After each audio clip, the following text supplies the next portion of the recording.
Ladies and gentlemen, boys and girls, and lovers of drones everywhere, welcome to Thursday Night Live. Who is that tan guy? What is happening? Kenneth Heron. How are you doing? Guy. It's Jason Shepard. I'm outstanding as always, my friend. I get to see you. Like I tell you every time I'm on, it is like looking in a mirror. Well, I hope I have, silver flowing hair like you one day. One day you will be the melted candle version of your former self, just like me. Don't Google young pictures of Ken Heron. Whatever you do, I've seen video, I've seen pictures. You used to be a good-looking guy. Oh, I think my feelings are hurt. That was a compliment. I used to be. Okay. All right. Hey, welcome to the show, everybody. It's going to be a humdinger, as they say. We've got Jason Shepard here. If you have any questions for him, feel free to put it in the chat. We're going to learn a lot of things tonight. We've got Ryan LaTourette. He's a drone legal expert, and we've got a couple situations for these guys to go through. We got a guy named Josh Bauer who's going to join us. He flew his drone into an amusement park, and it wasn't very amusing. What happened? And then we've got another guy named Darren who had a confrontation with someone and filmed the whole thing, and we're going to see all that. It's going to be amazing. All that, plus we're going to play your viewer videos, and we're going to play the boy band game. What? You didn't even prep me for this. I could have studied or something. Put on my Justin Timberlake playlist and got some frosted tips. I could have been ready. No, what we're going to do is you have to match the boy to the band. I'll explain more later. Wow. Listen, if there's prizes, I don't know how likely people are going to win. Somebody's going to win. But it's all going to be entertaining. But first, ladies and gentlemen, aside from our absolute best and favorite sponsor, RemotePilot101.com, our second favorite, our first favorite food sponsor is, of course, the Cadillac of processed meat. I'm talking about Pigeon Jerky. You'll enjoy pigeon jerky, the Cadillac of processed meats. You'll enjoy pigeon jerky, and you'll give your family a treat. It's balanced nutrition to help them grow. Yeah. And it's full of fiber to make them go. Here we go. You'll enjoy pigeon jerky. Pigeon jerky, the Cadillac of processed meats. Yeah. So good. So good. Part of this nutritious breakfast. That's how you got so strong. I was going to ask you, you've been, putting on some weight in the right places. You're getting big and strong. It's got to be the pigeon jerky. Yeah, it's not the COVID pounds from sitting around in my stretchy pants watching Netflix. No, it's from eating the healthy snack pigeon jerky. Yes.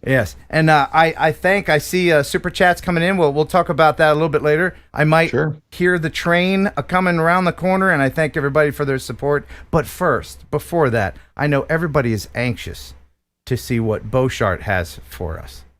Jim Beauchart. Now, you're a fan of the Beauchart, are you? Listen, I made it on the wall. I don't even think Kelly Green can say that. That's right. If you make it on the Beauchart wall, like I'm a Beauchart fan. I'm a Beaucharter. Are you a Beaucharter? That's great. Well, I too am a Beaucharter. But this week, it's Beauchart's special guest that comes in once in a while, Mr. Pottymouth. Enjoy this. It's the weekly Beauchart.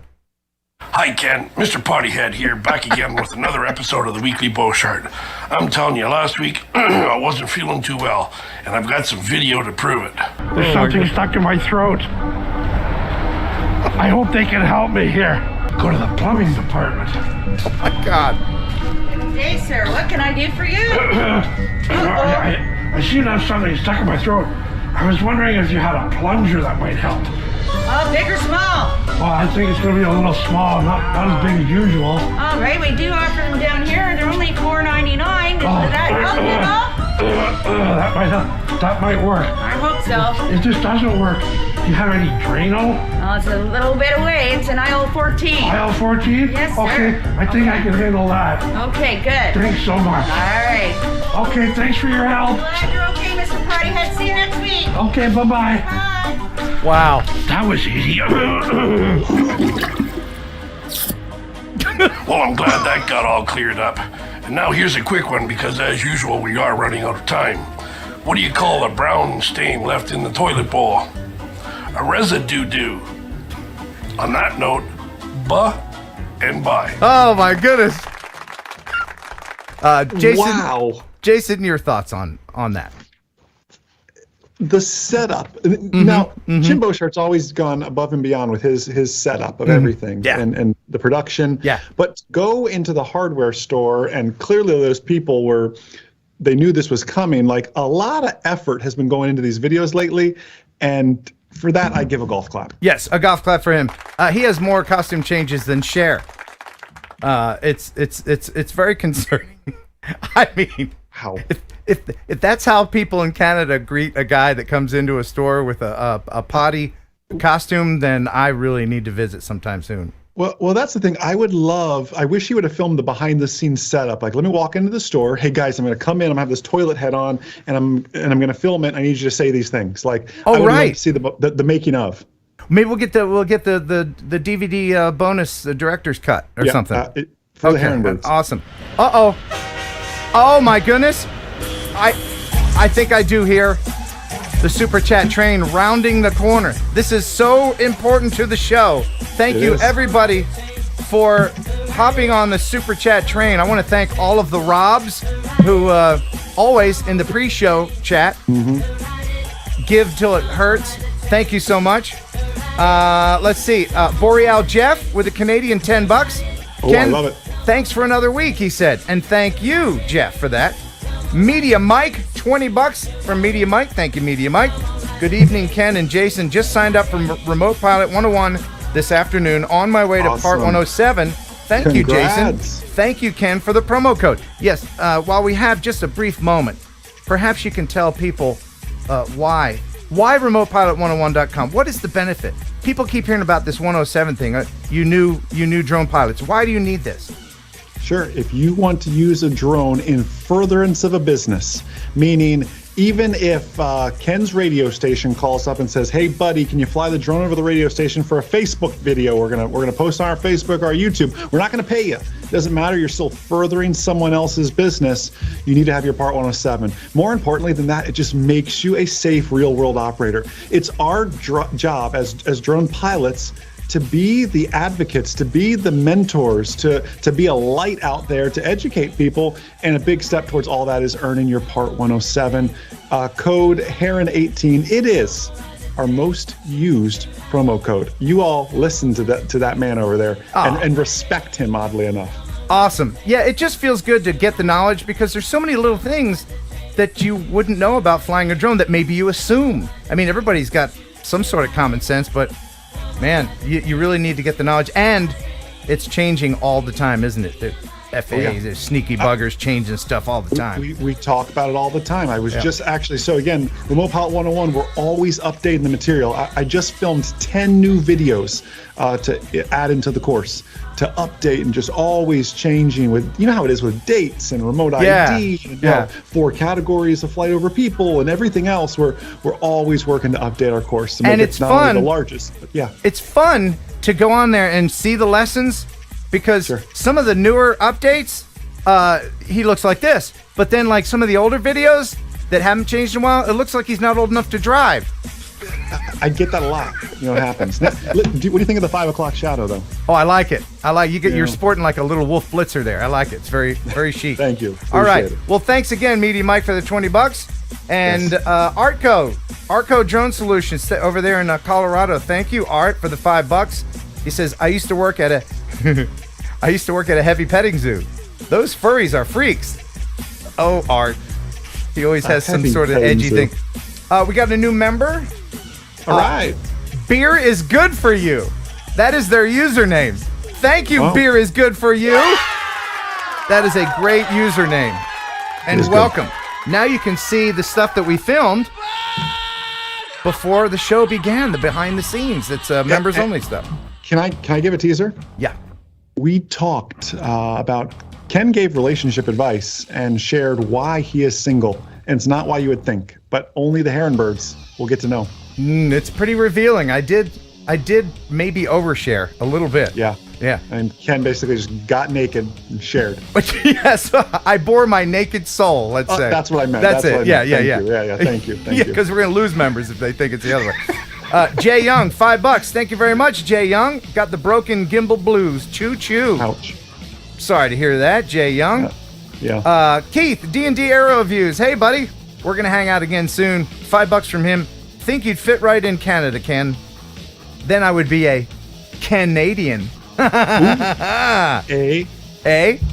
Drone Rob, 237. All aboard, he says. Thank you very much, Drone Rob.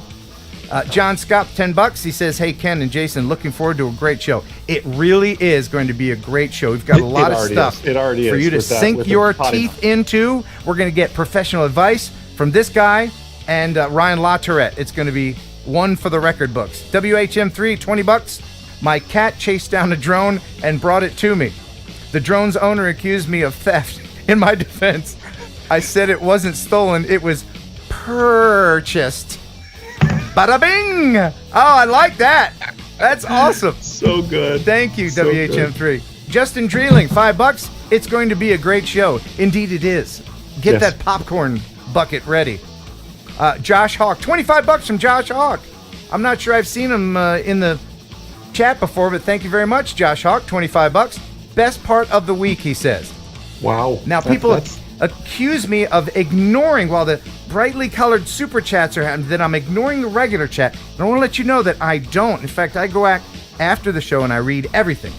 Yeah. Let's see. Listen, I got to open another monitor right here, so I'm not going to let anybody down. Right. Speaking of that, Sunrise Water Media, I saw your comment on our Instagram reel today. It was epic. We left it. It was that good. Yes, and I see that Tammy Jean is here. And sure, why not? There she is. There's Tammy Jean with her boyfriend who supports her in more ways than one. He's a very supportive boyfriend. I see what you did there. Yeah. Well, you know how I do. Let's see. Backing over the super chats. Oh my goodness, they really are coming in. Thank you. Soups. What a great username. Soups. That is $10. good. I'm surprised that was available. Like just Soups. It's not Soups 231 or something. Exactly. Woohoo, says Soups. Eric Swanson, you are the maker of my favorite TV dinners. Thank you very much, sir. $15. Supporting as always with $10 for me and $5 for my wife, Felicia. Have a great show. Do you make your wife watch? For everybody, for all the girlfriends and wives whose husband and boyfriends have made you watch this, thank you for putting up with this. They will buy you a new pair of shoes. Wow. Drone Obsessed Jerry. Hey, Jerry, down there in Texas. Appreciate that, bud. And Ken Torbeck, $5. Thank you, Ken. By the way, I did mail out prizes a couple days ago, so I always say I'm not Amazon Prime. I get to the post office whenever I can. Sure. But, that big town of yours, a lot of traffic and everything. That's it. I have to choose get there. which post office to go to. Exactly. Which traffic light to go through. Right. All are parts of the U.S. having delays in scheduling 107 tests, or just the Chicago area. Oh, wow. Good question. We're seeing that in big cities. You said Chicago, I think? Yes. Yeah, Chicago. Most of the big cities are having not significant delays, but 2 or 3 weeks. So those of you who have an upcoming initial Part 107 test, start thinking ahead. Saying, I think, when you start thinking you're a month out, I would schedule it for, 4 to 5 weeks out, because that's now if you're in a tiny little Tennessee, town, don't worry about it. But if you're in a big city, yes, you should start scheduling that. And don't forget also, if you're in a big city, most flight schools have a testing center, so you can pick around, especially in Chicago. These are CATS testing centers that you have to go to for your initial PSI. Is it PSI? PSI bought CATS. Yeah. Oh, they did? I didn't know that. Yeah, now it's a monopoly. That's the only testing provider for the FAA. Oh, and guess wow. I don't want to. We're live, right? I don't want to share too much. Prices went up to $175 now Oh. too. After, again, they're good people, but so look, take his course. Yes. Get your 107 before the price goes up again, because then the Recurrent. Yeah, just do it online now. Seriously. Easy peasy. Seriously. Joe Fotaleo, 420. I don't know what these 420s are about. Do you have any idea about that? I don't know what they're talking about. No. Chilling over here with Max again. Max 420. In the Woods, 499. Ken, thanks for the speaker and the RemotePilot101.com t-shirt. It's how I got my 107. Yes, I mailed him a prize, and I didn't have a box small enough for the speaker, so I used one of your shirts as packing material. That's the truth. I was like, what? I don't want to put a bunch of paper towels in here. I'll give him another. These shirts, as you know, though, Ken, they are. It takes 3 kittens per shirt to make them this soft. Right. So it's great packing material. I totally get it. It kept the speaker safe, and only 3 kittens were harmed to That's get it right. there. And they're made right there in the USA, in Florida, by Florida men when they're not getting DUIs. By Florida man when he's getting kittens. That's right.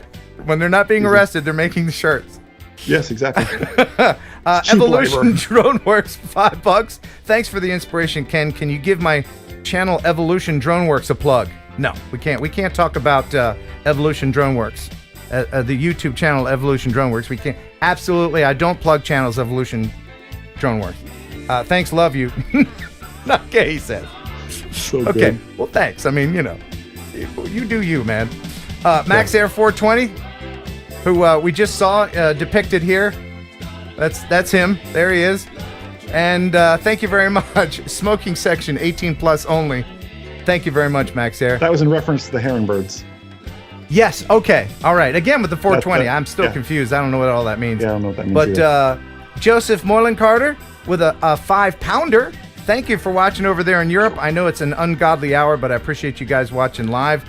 Ken, me, and Mum sat and watched your cement park video.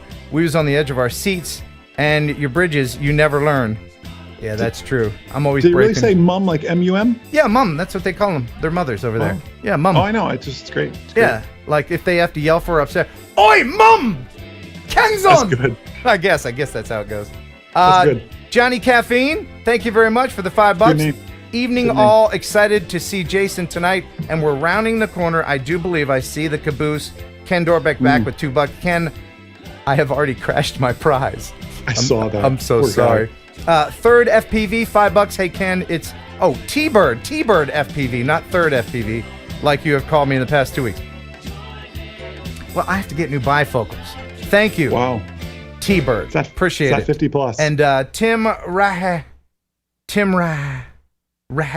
He's got too many H's in his name. Tim with the $20. Thank you, sir. Good Yay, job. Jason is here. He was my savior for the 107. Paid another site, used free sites, but his was best, and I passed. Thank you, Jason. That's very, very appreciative for that. Thank you. But you know my story. I believed the FAA when they said, we have all the study materials you need for free right here at the FAA. Liars. Yeah. And I failed my first test. Northern Tier FPV, $10. JB liked your ride. You were brave for giving him the keys. Have a great stream. Jason, you rock too. JB, of course, Thank you. Referring to Joshua Bardwell. If you haven't seen that video, I did a collaboration with Mr. FPV up here. It was so fun hanging out with him, and the video depicts that. Do check that out. I think I have a link in my description. And the last one, Jenna C. Jenna, hey, $10 from her for the minefield. Never too early to help out for the bouncy house.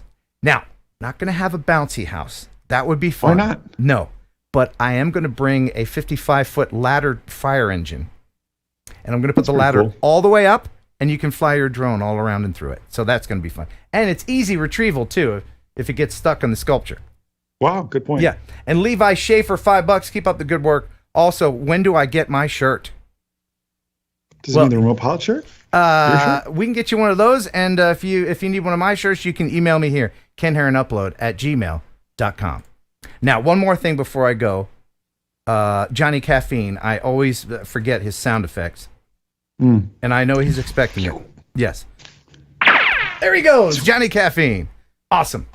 All right. What was that really fast mouse on like Looney Tunes? That's what that reminds me of every time you play it. Oh. I think his name. Speedy Gonzalez. Speedy Gonzalez, yeah. Yeah, there he is. Oh, there he goes. All right. I like it. So, while I figure out what we're going to do next, and we got the news coming up, and there's a lot of that too, here is Jason with the very first awesome joke of the evening. Do you want to go a car joke, or do you want to go a Valentine's Day joke, Ken? Oh, Valentine's Day. Okay. Yes. Why did the magnet hit on the refrigerator? Why did the magnet hit on the refrigerator? Why? He found her to be very attractive. Excellent. Excellent. Thank you. Try the Thank wink. Do what Kelly Green does. and try the wink, and go. There you go, like that. That's it. Excellent. Yeah, that's the Kelly Green. That really I'll work sells on it. That really sells Good it. guy. I don't have a dog in the background though. That would really. I think that was Kelly Green. If a dog was sleeping on the bed behind me. You got to have a dog in the background. Okay, I know Jeff's standing by, and we got so much stuff tonight. He's very excited about it. He was telling me earlier. It really is. You know what? I guess, man, I guess we'll just go ahead and get into the news. That's right. Stop the music. It's time for news. I've been doing these pregnant pauses lately. I noticed. I don't warn anybody about them. Is that my cue? Or You what thought do I was. do? You thought I was frozen, ladies and Yeah, gentlemen. who knows? Jeff Sills with the news. Hey, bud. Hey, how you guys doing? And of course, we're specifically not supposed to mention Evolution Droneworks. No, don't do it. All right, Don't do I it. just wanted to make sure that we weren't mentioning that Well, tonight's news is not sponsored. Oh, geez, come on, by stop. the Evolution Droneworks. Jeez, come on, stop, Jeff. So, All right. all right. So, Oculus's co-founder Palmer Luckey's new company is recently developed a new deep water drone. The Dive LD is a brand new AUV architecture. And what we did is we focused on a large system that had endurance for days, large payload capacity, and the ability to reach full ocean depth. That's 6,000 meters for us. Some of the pain points that our customers had to overcome involved the lack of range and endurance of AUVs on the market today and the cost and complexity around customizing these vehicles to accommodate different types of payloads and sensors. When it comes to endurance, we wanted the ability to go out on missions that would be days or even weeks at a time, as opposed to what it's been up to this point, which is hours. When you think about payload capacity, we wanted customers to be able to come to us and our system to be very flexible in the sense that we could integrate really any sensor into the vehicle very quickly, so weeks to integrate a new sensor as opposed to months or even years at a time. For us, it's really important to bring this new capability to market where we're eliminating the offshore vessel by doing a truly shore-launched autonomous mission. That's neat, but what is it for? What do you put in there? Do you put a person in there? Like a little person? No, it looked big enough. Like, what do you... It's a deep water submersible, but it's a drone. I never saw it go deep, though. It will, I'm sure. Well, you can't film it if it's underwater. Hey, you know, in the chat, 107 Drones had a really good question. Will it dive into the RAS? Ooh. It's a good question. That is a good question. Yeah. I will ask the researchers about that because it looks RAS capable, for sure. Yeah, it could be. Yeah. All right. Next in the news, there's a new drone that flaps its wings. It's a dragonfly-sized drone, and apparently this is more efficient than insects. So the engineers at the University of Bristol have created a tiny flying robot that flaps its wings more efficiently than an insect using a unique electrostatic zipping mechanism. So essentially the arms above and below the wings are positive and negative, and the charge bounces back and forth, and it then oscillates the wings at incredible speeds. It makes it a very nimble aircraft and with a lot of maneuverability. Huh. And it won't bite you like a regular bug. Well, and because it's using the electrodes, right, the amount of electricity or the amount of power that it needs to fly is considerably less than having to power, say, a motor of some kind. So is this instead of a propeller or something? We're going to see this on our drones? Yeah, it's essentially going to flap. It basically flaps at extremely high speeds, like you would see like a fly or a bumblebee or no. Not that. You started it. Fast. You started it. They don't go fast. What? No, Jeff, you started fast. this. What else? No, what else flaps, Jeff? What else? Look, what bugs. Else? It's modeled after insects. Yeah. But that looks very similar to something that dragonfly. Yeah, but I'm thinking like a warm-blooded mammal type. It's a dragonfly. Okay, that's what it is. You're sticking with it. Known. All right, no, sticking with it. No, dragonfly. Let's move on. Dragonfly. All right, dragonfly. Okay, So recently, SpaceX did the NROL 87 everybody's Falcon. heard about the bird. Bird, well, the bird is a word. Well, a bird, bird's a well, a bird, well, the bird is a word. Well, a bird, bird's a well, a bird, well, a bird is a word. Well, a bird, bird's a well, don't you know about the bird? Well, everybody's talking about the bird. It's so good. This is the funny thing about this. Yeah. This man picks the news stories. Yeah. He should have known. That was a volley set, spike. You can tell I'm really big into sports. Dragonfly. He set himself up for that. Dragonfly. Yeah. Dragonfly. Yeah. What's next, Jeff? Yeah. All right. Yep. SpaceX Uh-huh. recently had the NROL 87 Falcon 9 mission. But what was really fantastic about this particular mission was we got the launch and landing filmed by a drone. Cool. This is so impressive. That's it's a rocket. Yeah, we see rockets. Okay. Blah, yeah, rocket. It's going up. Okay. But when it comes back down to land, it's incredible. It's like magic. Like, how is it doing that? How's he pulling off that angle? Yeah, the simple fact that they filmed this with a drone, that could be one of the, what's that French drone where the camera can tilt upwards? Yeah, that's a really aggressive. None of my gimbals angle up that high. Oh, look at this. Look at this. In any case, is this in real time? Is this in real time? This is real time. Yeah, real time. Listen to this. Listen.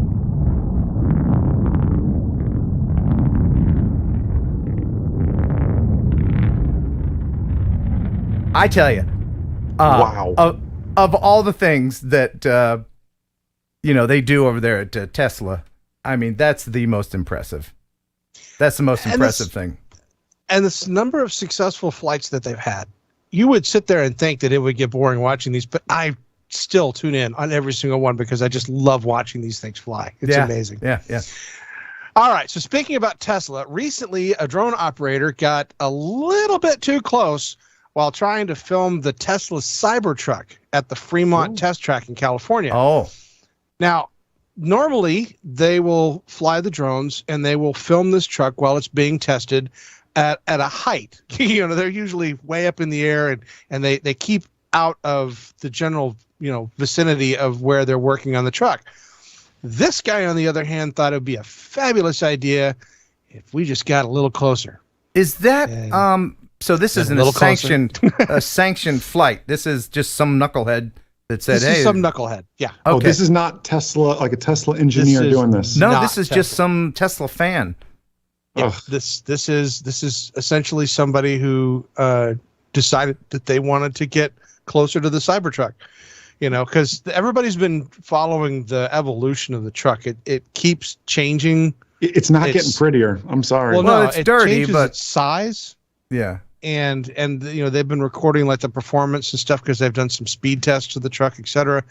But yeah, this is a bit much. Is it stainless steel? Is that like a DeLorean? Yeah, it's similar in the idea. No.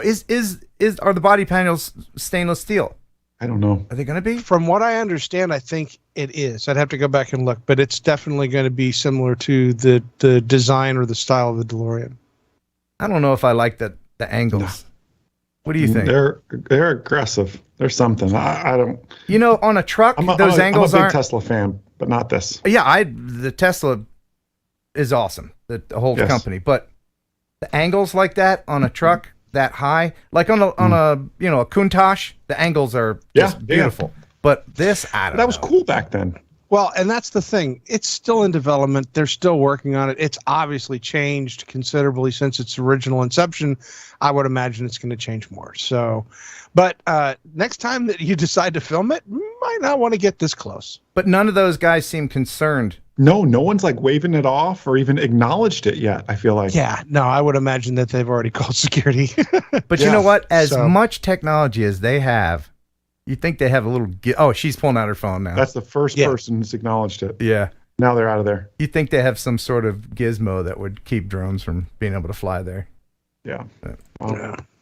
All right. So next in the news, racing drones show snowboarding in a fabulous new light. Oh, this is just absolutely next level fantastic. Classic forms of winter sport broadcasts like spider cams or follow riders with handheld GoPros simply lack the speed and maneuverability that's necessary for filming in the backcountry. All right, coming into land. Enter Gabriel Cocker. Woo! A professional drone racer with the exact skill set and cutting-edge technology Rice was looking for to bring a fast-paced and totally original look to the competition. It was first Travis that approached me. I think in his mind, he already knew what he wanted out of it. He knew the angle that he wanted. He wanted this, this video game like chase cam. And he came with questions like, yeah, can we make this happen? And I kind of threw it out there.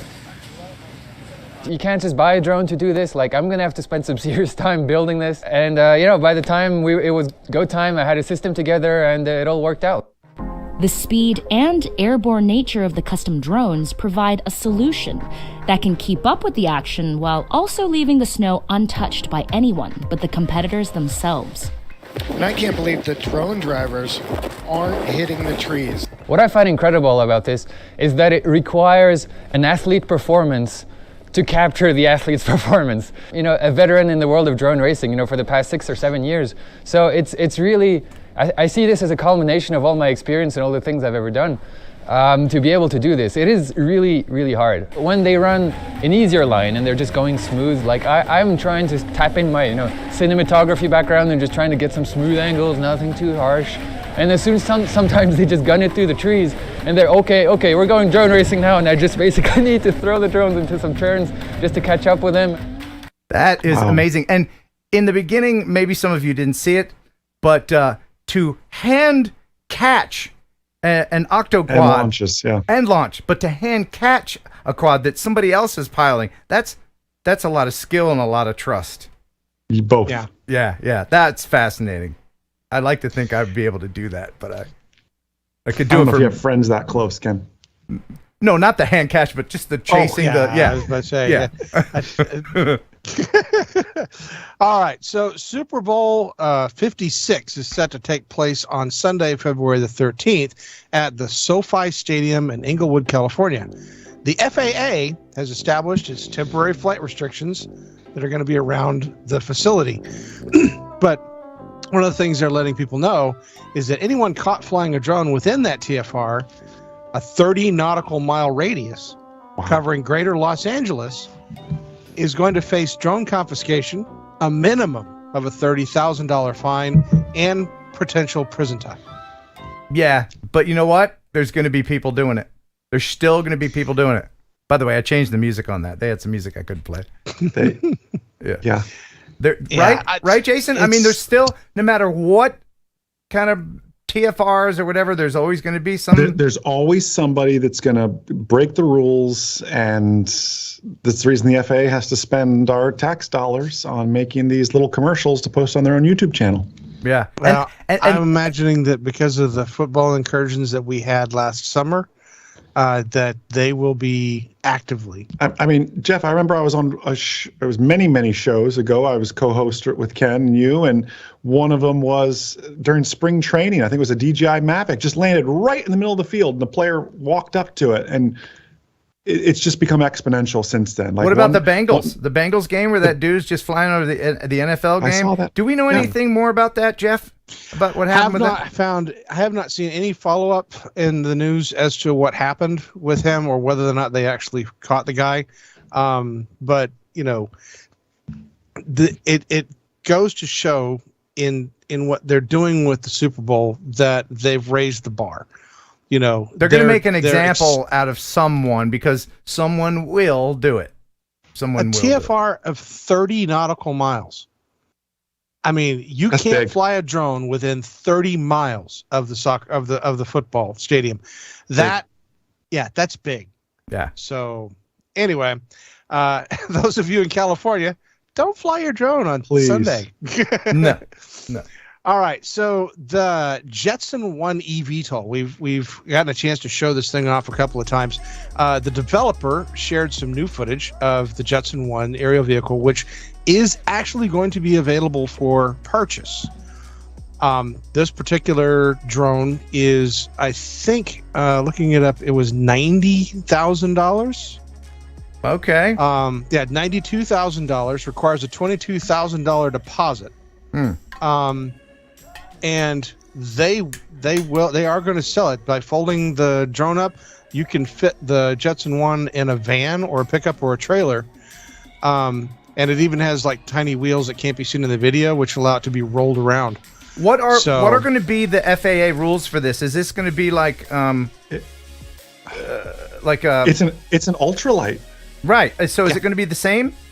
No, not even. I mean, no. It's going to fit under an ultralight category, and you can fly this thing on a driver's license. Just about. Yes. I mean, let me look into it a little bit more, but I'm almost positive that's going to fit as an ultralight category. There's a lot of limitations, but basically, you have a driver's license, and when you feel fit to fly it, boy, if you want to go up there and hurt yourself, you go do it. Would you fly it, Jason? Would you fly it? Remember my rule. My rule is if I have to ditch out of this thing, I don't want to jump into a blender. And with the blades beneath me like that, if I have to jump out, I don't know what's going to hurt worse, hitting the ground or getting blended on the way down. Yeah, it does look cool, though, doesn't it? It's pretty cool, but I feel like aviation is something I want to share. Like a single-person aircraft just doesn't ever really intrigue me. And then I always think, like, how do you train to fly this? If there's no two-seater version, how do I have an instructor, like, teach me to fly this? Do I just get brave enough one day and say, okay, today's the day. I'm going to hop in there and go? Maybe you can control it with a controller as well. Because I know in testing that they can. Before they put a dude in there, they were flying it with just a regular control. But still, if I'm in it, I want to be controlling it, not another person. That's how I feel a lot about all these, they try to do the drones with Uber and that kind of stuff. I want to control it. I mean, it's intriguing. If a friend had one and offered me to fly it and hover it at a few feet, I'd probably try it. But I don't know if I'd spend $90,000 on one. Yeah, no. $22,000 up front. So is that all? Oh, well, okay. Yeah. And if I didn't weigh 2.5 billion tons, I'd love to fly in one, but I'm pretty sure that thing can't get me off the ground. So maybe they have one that comes in XXL. Yeah, it's a heavy lift drone. It's used to carry agricultural stuff, and I can be treated like seedlings. Just hang off one of those ag drones, man. All right. Next in the news, UC Berkeley is urging people to stop flying drones over a falcon nest on the top of Campanile. I think is what they call this. Oh, yeah. Someone has been flying a drone near UC Berkeley's Campanile, and that's been agitating two peregrine falcons who live at the top of the clock tower. The raptors, Annie and Grinnell, have shown defensive behavior to a drone intruding on their habitat. That's according to Cal staff who monitor and look after the birds. UC Berkeley prohibits drones from flying on its property unless you get special permission from the university. Right. Use some common falcon sense. Don't just go out there and falcon fly. I mean, I've chased falcons, but I had falcon permission. In fact, I found a falconer, and she was real falcon nice. And here's a little bit of me chasing the falcon. See if you can't get her to just scare her off the perch and follow her around 4 or 5 feet. I can motivate her.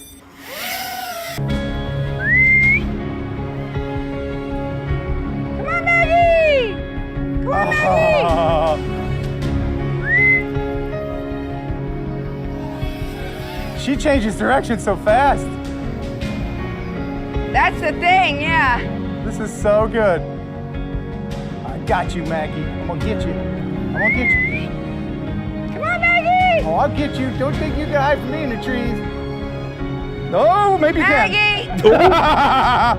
Yeah, that was such a fun day. Now, I know some of you are like, oh, I'm gonna call PETA, but she's actually, that was a young falcon, and she was training it to fly higher because young falcons don't fly high enough to be predators, because they dive on their prey. And so she uses drones, and that's why I was there to show her about drones, to train her birds. And I'm going back, in fact, probably in the next couple months. And if there's anybody out there who's an FPV guy, you want to go with me, go ahead and email me. Say kenheronupload@gmail.com and just put in the subject line, "Take me Falcon with you." It's good. Now back to you in the Falcon newsroom. All right. It's so funny next forever. Next we have a Mangaluru-based robotic startup called Aspargo, who uses drones to apply insecticide on trees. The startup uses an ultra-lightweight, compact power conversion technology to power the drones from the ground. Whoa. From any AC source. And in this particular case, you can see that it actually tethers itself and flies up the tree trunk, and then it will start spraying the insecticides to help protect the trees. Let me ask you this. Does it need to have propellers, or can it just have some grippy wheels to climb up the tree? Yeah. It seems kind of redundant to have props as the means to get up the tree.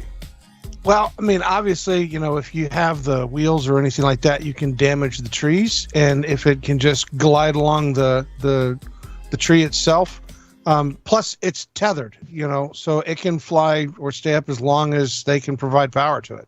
Okay. So I don't see a future for that, but it's cool. I feel like it has one purpose: skinny tall trees. Yeah. Have you seen? You've seen those big things that the lumber company uses that grab the tree and then just everything comes off, and then the saw blades. Yeah. I mean, that's cool. Amazing technology. Yeah. All right. So I'm not exactly sure that DJI was planning on this as part of a marketing campaign or not, but recently the Drug Enforcement Agency investigated a drug trafficking incident where a tiny DJI Mini 2 drone was used to smuggle 259 grams of meth, or 10 grams more than the drone's own weight, across the U.S. border. Oh, across the border.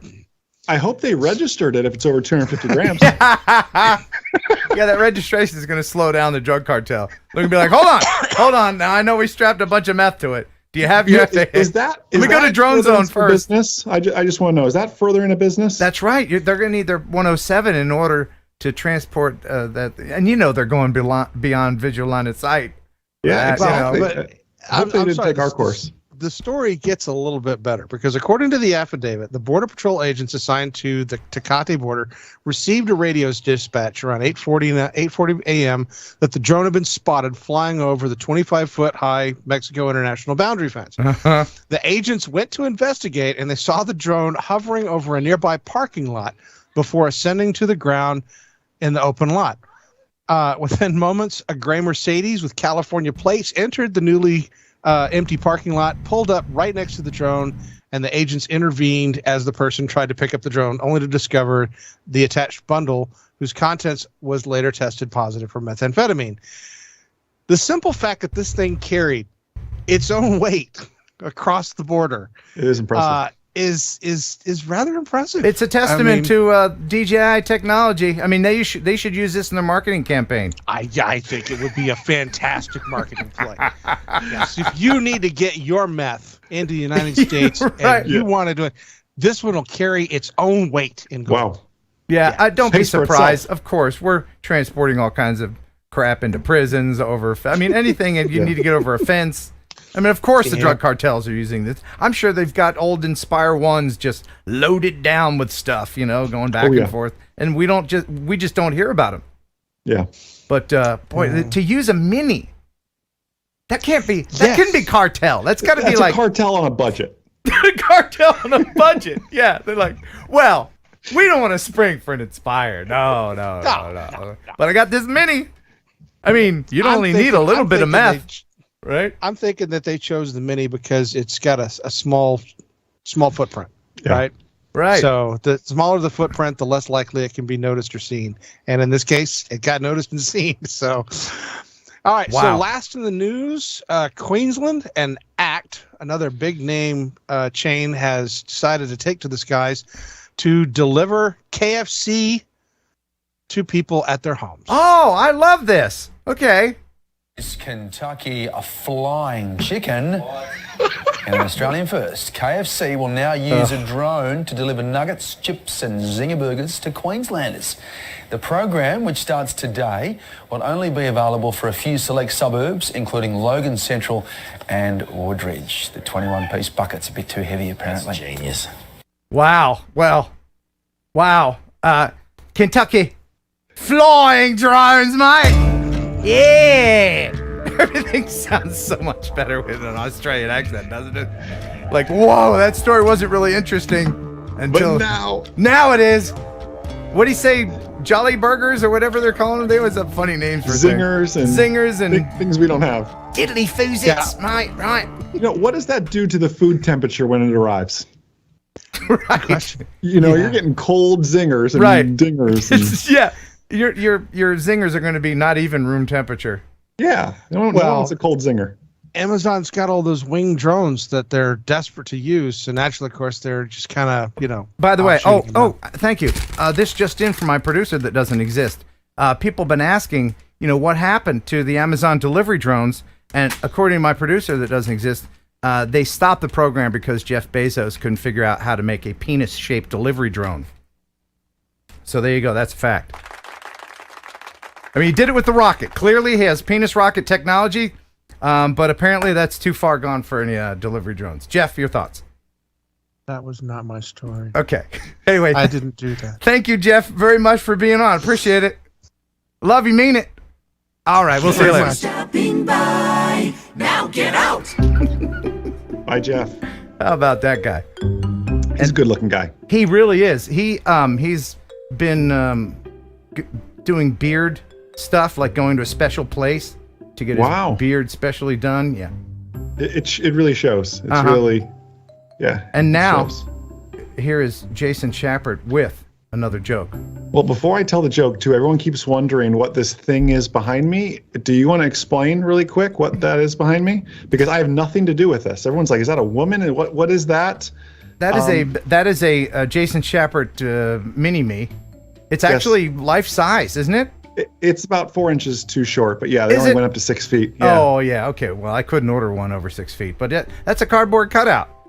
Yeah. And you brought it to Minefield because I wasn't able to attend at the last minute. So you got a cardboard cutout, so I was able to still attend. That's right. And then he gave it to me, and I figured why not put it in the background? So that's what that is. Speaking of Minefield, I don't know if I've made the official announcement yet. No, I think I have. It's August 20, Saturday. August 20th. That's 2 days before my birthday on the 22nd. Wow. Minefield is in Brownsville, Tennessee. You can go to minefieldmeet.com. You can pick up your shirt. Got the official shirts ready. Wow. It's going to be a great time. So make plans. And now, a joke. So, sorry, a joke. You want to hear a car joke? Yes. Mazda RX-7. Oh, they are funny. Good thing I have a Mazda RX-8. You thought you were going to get me. You thought you were going to get me. You thought you were going to get me. Actually, let me do another Mazda joke. Actually, just to correct the rotary heads out there, Mazda RX-7 is a classic, and I wish I had one. They are awesome. Hey, what's the difference between a Mazda and the principal's office? What? It's less embarrassing if your friends see you leaving the principal's office. We'll see about that as I pass you on the interstate and you're in your plane. Mm-hmm. Yeah, whoa. Yeah. Wow. Yeah. All right. So before we bring in Ryan LaTourette, and our friend Josh Bauer, who crashed in an amusement park, and we get into that whole discussion, I do want to play at least one viewer video because I've got some really good ones tonight. So do you want to see, Jason, some Swedish fog, and it's really fogging good, or do you want... Are there falcons? No, it's fogging good. It's fogging. Okay. There's no falcons in this one. Okay. But it's got fog in it, and it's fogging pretty. So do you want to see Swedish fog, or do you want to see a dude hand catch a fixed wing airplane? Oh, hand catch the fixed wing. Sorry to all our Swedish viewers. No, I love IKEA though. I figured. Okay.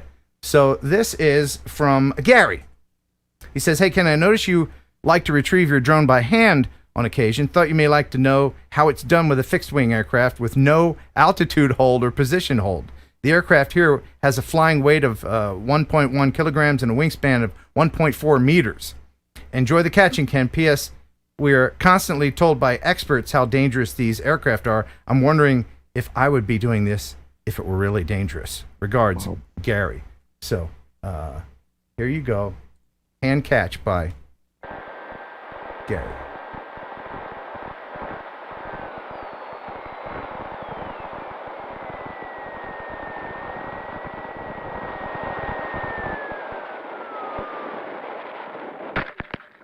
Wow. That was pretty good, man. Wasn't that was good? Like some ninja stuff. Yeah, right it there. was. He's got reflexes like a cat. Like a cat. All right. Wow. Thank you, Gary. Hey, if you want to send in some video for next week, please do it here. Ken Heron Upload at gmail.com. Send me a streaming link if you can. Don't send me a big, huge honking file. And remember to let me know what your music source is, because YouTube gets all butthurt when you play copyrighted music. So use epidemicsound.com. Free trial links in the description right now. You can get a free 30 days to just check it out with no obligation. They've got thousands upon thousands of music clips that you can edit yourself, and sound effects. Epidemic, because everything else is crap. That's right. Okay, so now let's bring in, please, Ryan LaTourette. He is standing by. And here is Jason with a tip for you. Do you have a tip or a joke? What do you have? I got a joke. How about a joke? Yeah, hit me with a joke. Why do they put sidewalks beside most streets and highways? Why? So Mazda owners have a safe place to walk home. Man, you gotta stop, man. They're all gonna be Mazdas, man. I'm gonna have to work on, people who own cop cars and fire truck jokes next time. Do you know that frickin' Skype changed their frickin' interface, and now I can't frickin' figure this? It does look different. Yeah, it looks different from last time. Those little auto updates. Okay. Please stand by. Your viewership is important to us. But you're doing great. Yeah, you're doing really, really great. I'll head over to the chat, say hi to some people. Oh, great. Great. Of course it does that. I have killed. Now it's just me and you. Hey, welcome. Hello. Hey, now I got to call Jason back. Oh, I boy. hate Skype so much. I hate it. All right, now I got to bring old Jason back. Why, when things are working, why do they do updates? Amen. Why do they do that?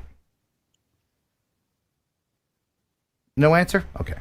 All right, stand by. We're going to bring Jason Shepard back. Stand by for Jason. Here we go. We're going to get this going. Live streaming. I'm sorry. I didn't mean to hang up on you, man. It happens from time to time. We're all good. We're still friends. Okay. Are you Jason or are you the cardboard cutout? We could have switched. It's hard to tell. That little part there. It's hard to tell because they're both two-dimensional. No, I'm just kidding. Whoa. Oh, I'm just kidding. You do the monster jokes. That's what you get, sir. That's what you get. Hey, my love language is affirmations, and that hurt. Oh, well, I apologize. All right. So, Ryan, welcome to the show. Would you just take a moment as the train is passing by my house to tell everybody who you are and what you do? Absolutely. So my name's Ryan LaTourette, and I'm the Director of Regulatory Affairs for the Great Lakes Drone Company. And I do a ton of drone advocacy and lobbying and just playing out legal stuff for all the drones, as well as try to keep track of all the drone regulations in both the federal, state, and local levels. And if you have a problem, he can probably advise you. And here is his email. Yeah, more than happy to. There it is. And he's got links in the description as well. Man, this train is just annoying. My rent's low because I'm near the train tracks. I'm on the wrong side, just to let you know. We just need more heron birds, baby. We need more heron birds. Okay, so we're going to talk to this guy named Josh Bauer. Should we bring him in too? See if we can't blow up Skype. Just don't hang up on me this time. I won't. That'll be okay. I won't. He'll end up hanging up on me. No, I probably will. Hold on.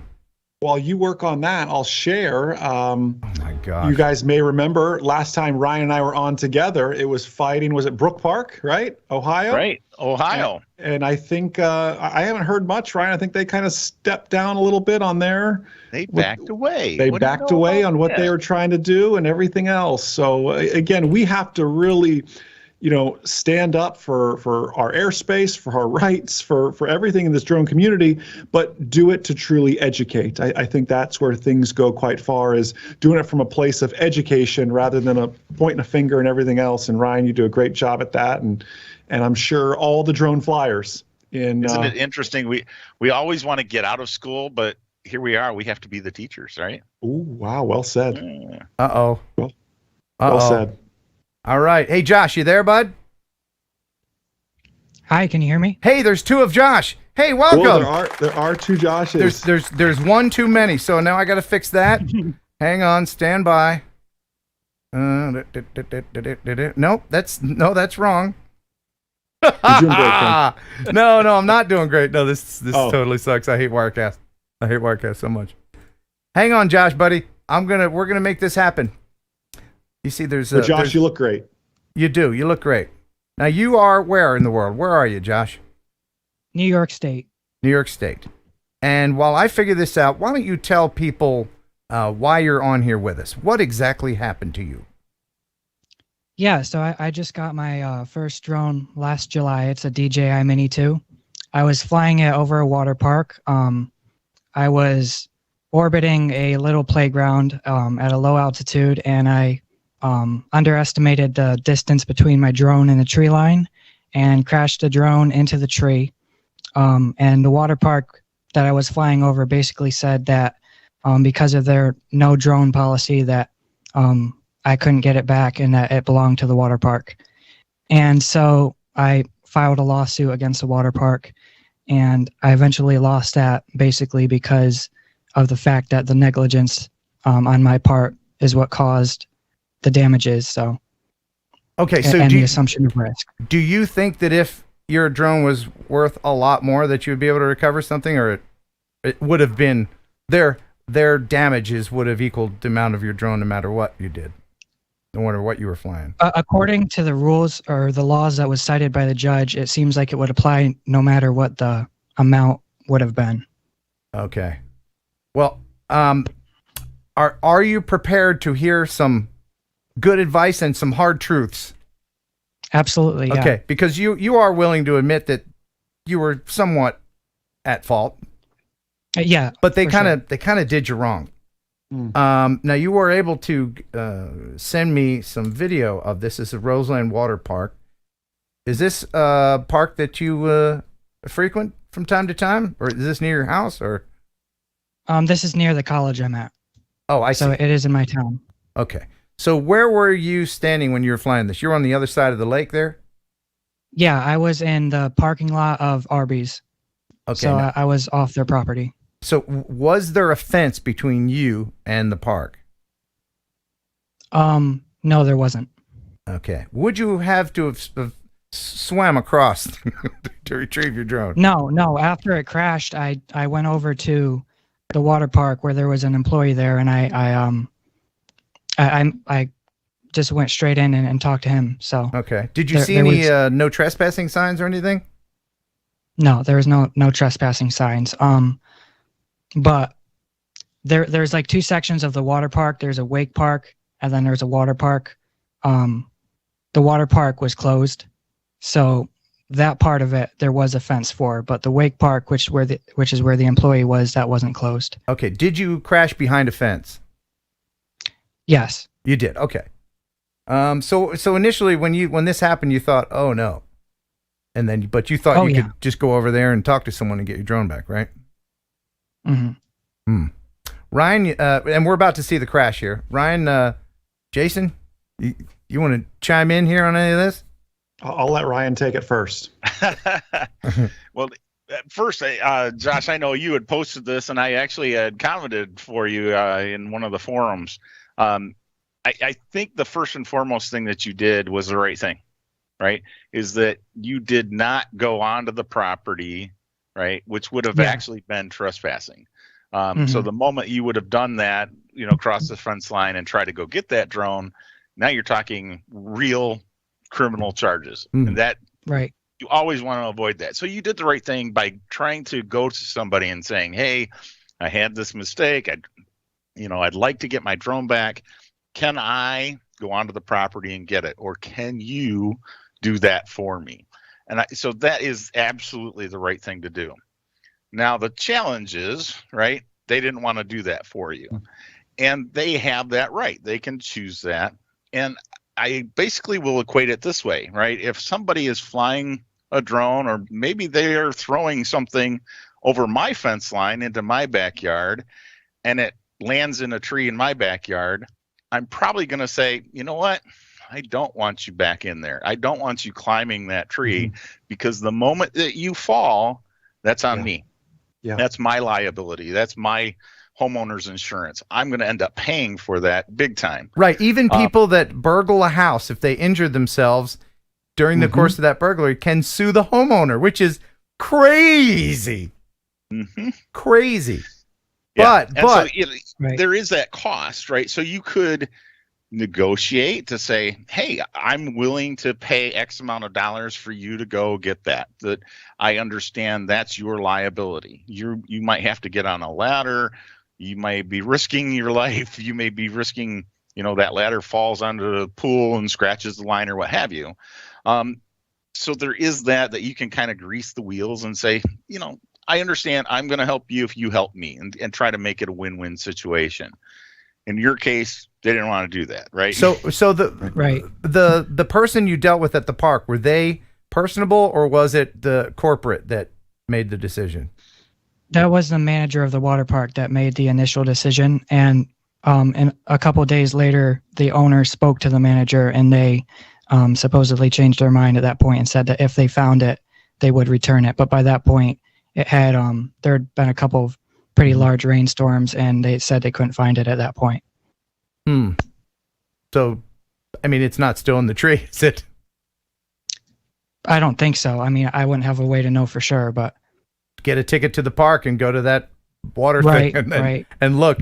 But this brings up such a great question, and that is something that everybody wants to know: is flying over private property trespassing? Does it differ? Is there one blanket answer? Does it differ from county to county, from neighborhood to neighborhood? What have you found? And then we'll ask Jason what the FAA thinks. So Ryan, what do you think?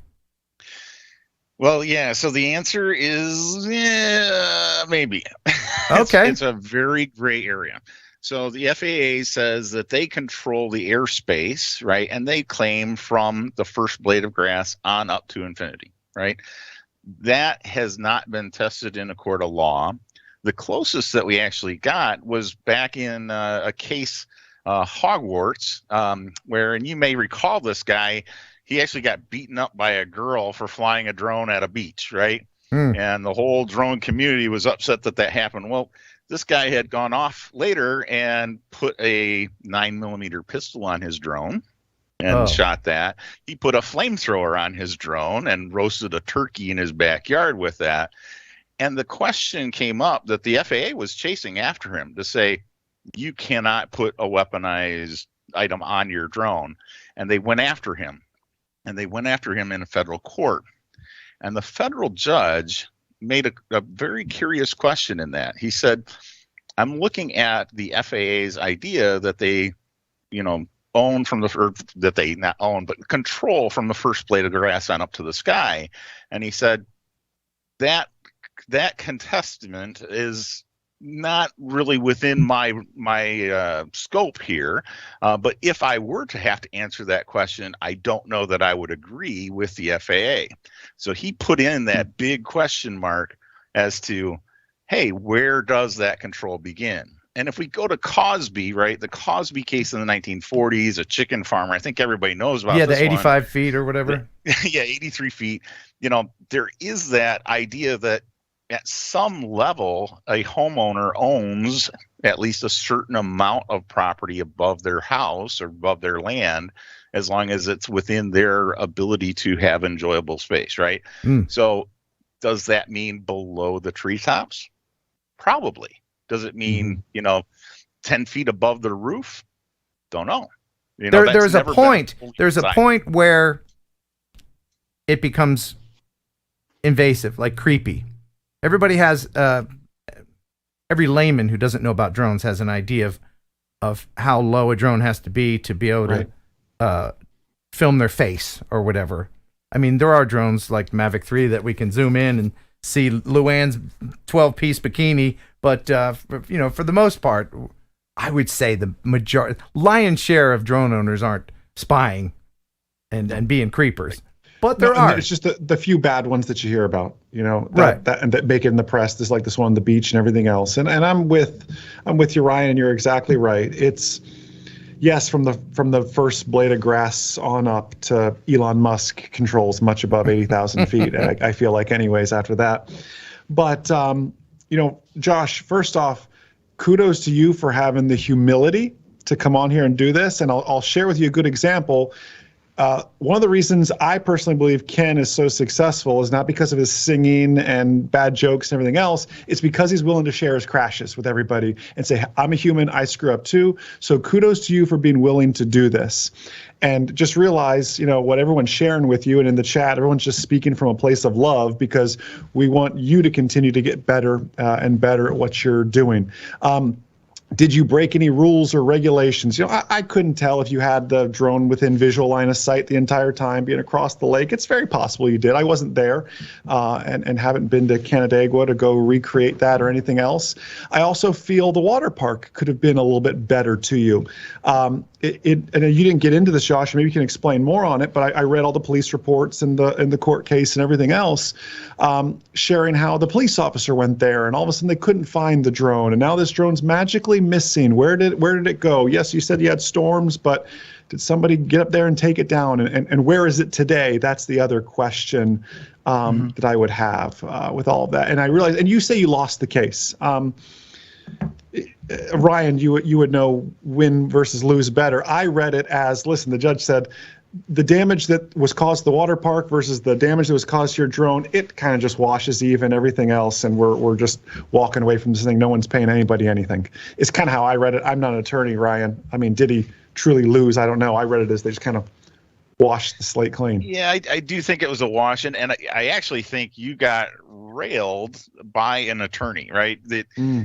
It was not just the park owner standing there arguing their case. They had actually had an attorney come in who cited some other case law and used that against you, so that they didn't have to have the park owner say, yeah, I saw it in the tree.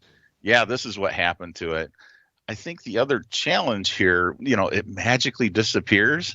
No, it doesn't. They know where that drone is. They got that drone. You have to know that. Yeah, so somebody's recording their daughter's recital on your SD card right now. Yeah. Josh, let me ask you this. Had you familiarized yourself with any of the drone regulations before you flew? And you're a hobbyist, you're not a 107 holder? Hobbyist? Right. Okay. Did you feel like at any point that you were doing something wrong? No, not at all. I probably was flying too low for the circumstances, but it wouldn't have been a legal thing in my view. It would have been a practical thing. I was just flying too low, I think, and too close to the trees. But legally, I don't think I was doing anything wrong. Well, and if we could go back to Roseland Water Park's no drone policy, you said you launched from an Arby's parking lot, but I read it on their website. Thanks, Ken. How does it read, Ken? It's too small to see over here. Roseland Water Park is a family-friendly park. Smoking alcohol and use of profanity is prohibited. What the drones? Are they the drone part? Talking about these losers? I'm just kidding. Family-appropriate attire is required. No 12 pieces. Right. Apparel with rivets and sandals. You can't wear a rivet. I guess that's to protect their equipment, maybe. Children in diapers are required to wear swim diapers in the pool. Well, yeah, I'm on board with that. With that. Yeah, we don't want any of that. We don't want that. Let's see. The drone policy. Okay, let me go here. Out of safety concerns for guests. But by the way, were you wearing a diaper when you were flying the drone? No. Okay. All right. So you're good there. All right. Out of safety concerns for guests and employees and resort property, as well as concerns for individual parts of the operation, can't do it, including recreational and hobbyists, without prior written authorization from the water park. This prohibition includes drone used for filming, videotaping, as well as any drone used by media or journalists. Some lawyer wrote this. Yeah, the same one that stood against poor Josh, too. Yeah, and it says any violation of this policy may involve suspension of privileges, personal. Yeah, so they did this in anticipation of what happened with you. Clearly. Also, in that policy, it mentions that it extends to drones launched outside of the water park property, which I thought was interesting. Yeah, that's why I was explicitly states that's that, where they're overreaching, right, Ryan? Big time. Exactly. Yeah. Yep. Yeah. I pointed that out too in core. I actually admitted that policy in there and showed that they were trying to they extend that policy outside of their authority. They will do that. They will do that overreach if you let them. They'll go to Kinko's and put up no drone zone or whatever. Man, what's going to happen with all this? How will this all pan out, Ryan? I keep hearing this over and over and over again. Like, it's constant, isn't it? It is just constant. How do you? I get these. I don't get as many of these stories as you do, but it just yeah, it's and so I frustrating. think the challenge is right now we have a lot of states that are ponying in to say we are going to allow our citizens to be able to disallow drones over their house. And, you know, you can't do that. I mean, yeah, okay. Amazon is not going to have their delivery drones, but we just saw KFC is going to have theirs. So yeah, my neighbor wants KFC. You can't fly over my house. That's not going to fly, literally. Right? Yeah. So but you have states standing up to do that, and it's just mind-boggling. How far behind will legislation be? Because innovation always outpaces legislation, and will it always be that way? I mean, at some point when the toaster came out, people are like, well, holy hell, you mean I'll have to hold my bread over the fire tomorrow? This is witchcraft, you know? But eventually, we got used to the toaster. We know not to put our hand in it. You know what I mean? But, you know, eventually drones will become as innocuous as a microwave, and we'll all know about them, and we won't be afraid of them anymore. And everybody. The scary part is, right, when we think about cars, we use a car every single day, right? When they first came out, the first laws said somebody has to stand 10 feet in front of the car waving a red flag, and has to stand 10 feet in back of the car waving a red flag, and you were limited to 5 miles an hour. Well, that rule stood the test of time for about 20 years. So think about that. How, you know, we're in drones, and we're only in the first, 10 years of drones. So this is what's going to happen. Still the Wild West. By the way, if anybody in the chat has any questions, I'm keeping an eye on it. If you have any questions for any of these guys, please ask away. But Jason, as far as, because people are always getting into these situations. Yeah. How do we tell? I mean, is there one app with all the answers? Is there? Do we all have to go to SkyVector and figure out sectional charts and hurt our brains? What do we do? You're not going to hurt. Maybe it only hurts your brain. It hurts my brain. Sectional chart. Again, Josh, I don't. From looking at it again and knowing that you're just a hobbyist as well, I don't see that you did anything wrong, right? As far as that goes, I see a lot of things we could have done better and a lot of smarter decisions we could have made instead. The Roseland Water Park, I think they could have done things better as well. We just have two people that were not on the same page with all this, a little bit of a silly drone policy on their part. But I think it's just two parties that could have came together for a better resolution on that. Yeah. I can say, Josh, too, education's a big part of this, and I would be more than happy to donate you a copy of Remote Pilot 101 to get you in there, get you earning your 107 and everything else too, because I think as you learn from this, and there's nothing better than that real world street smarts that you just got, expensive street smarts and everything else. But I'd love to hook you up with that, my friend. I'll grab your email from Ken and we'll make that happen. Oh, excellent. I'd appreciate that. And big. That's great. You take him up on that offer, seriously. One of the questions, and this is the question, somebody said, Carl said, if a plane fell on the water park, would they get to keep it? That's the thing. Yeah. If you have your own front yard and a fence, and the neighbor kid throws their ball into your yard, is that your ball? No, you should give it back. Are you obligated to give it back? Okay, so let's look at it this way. What a cool analogy, Ken. If an airplane fell, we'll say, on there, do they get to keep the airplane? No, because it's a U.S. registered aircraft. It's the same reason, I know this will blow up the chat now, but it's the same reason you don't shoot down a drone. You can't shoot down a drone. You are shooting at a U.S. registered aircraft. Yep. So whether it was a drone in a tree or a Cessna 172 in a tree, it's still a Registered aircraft. In Yeah, the FAA's eyes. and along those lines, if the FAA considers drones actual real aircraft, actual manned aircraft can land anywhere in an emergency. What if you have an emergency and you have to crash land in the amusement park? It's pilot and command responsibility of the final authority as the safety of that flight. The problem, right? Okay, here he is. Problem. This is where you get into the ugliness. Yes. So let's say you land your Cessna in that tree, and what's going to happen to that tree? It's going to be decimated, right? So the challenge is the property owner has damages that they now can sue for negligence, right? Or they don't even have to sue because you're trying to get this thing back. So just as I'm sorry, I forgot the name again. Josh. Yes. Yeah. Josh and Jason. I got to remember that. So Josh, just as Josh had crashed into that tree, the park owner could say, well, you've done $600 worth of damage to my tree. Now you got to prove that, right? That might be a challenge with a Cessna. Oh yeah, you decimated that tree. That's $600. You probably decimated a whole lot more. So they can get restitution for those types of damages. That's true. My morning show partner on the radio, Jason, hope you're watching, Jason, because I'm going to tell your soybean story. He had to ditch in a soybean field. And I asked just flippantly, like, well, did you pay the farmer for the soybeans? Yes, he had to pay for the soybeans that he ruined with his plane. So, you know, I'm sure maybe you helped the gardener out a little bit with your drone, clipping a few leaves off the top. So there's, you know, what damages did they say that you did to equal the amount of That's my drone? curiosity. Yeah.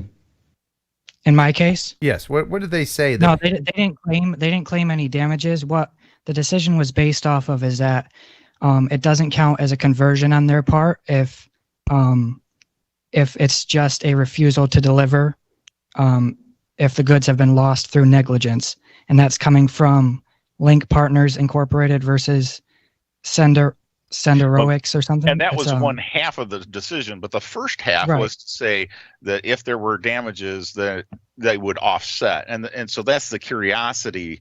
You know, what damages did they claim? And it didn't sound like they claimed any. No, they didn't claim any damages, but basically the damages that I was owed would be diminished in proportion to my assumption of risk. That's what the judge said. That's right. Right. Yeah. Well, the risk to go up there and get it, right? And I think the other thing that the judge had claimed in terms of the decision I saw was that they were looking at the risk that you undertook and flying the drone over water. And if you had crashed in the water, you know, would that drone be worth anything? And I'm guessing that you said no, that it couldn't be recoverable. And I would suspect that's a mistake, right? Yes, because if you do crash in the water, you need the corpse to send back to DJI so they can replace it.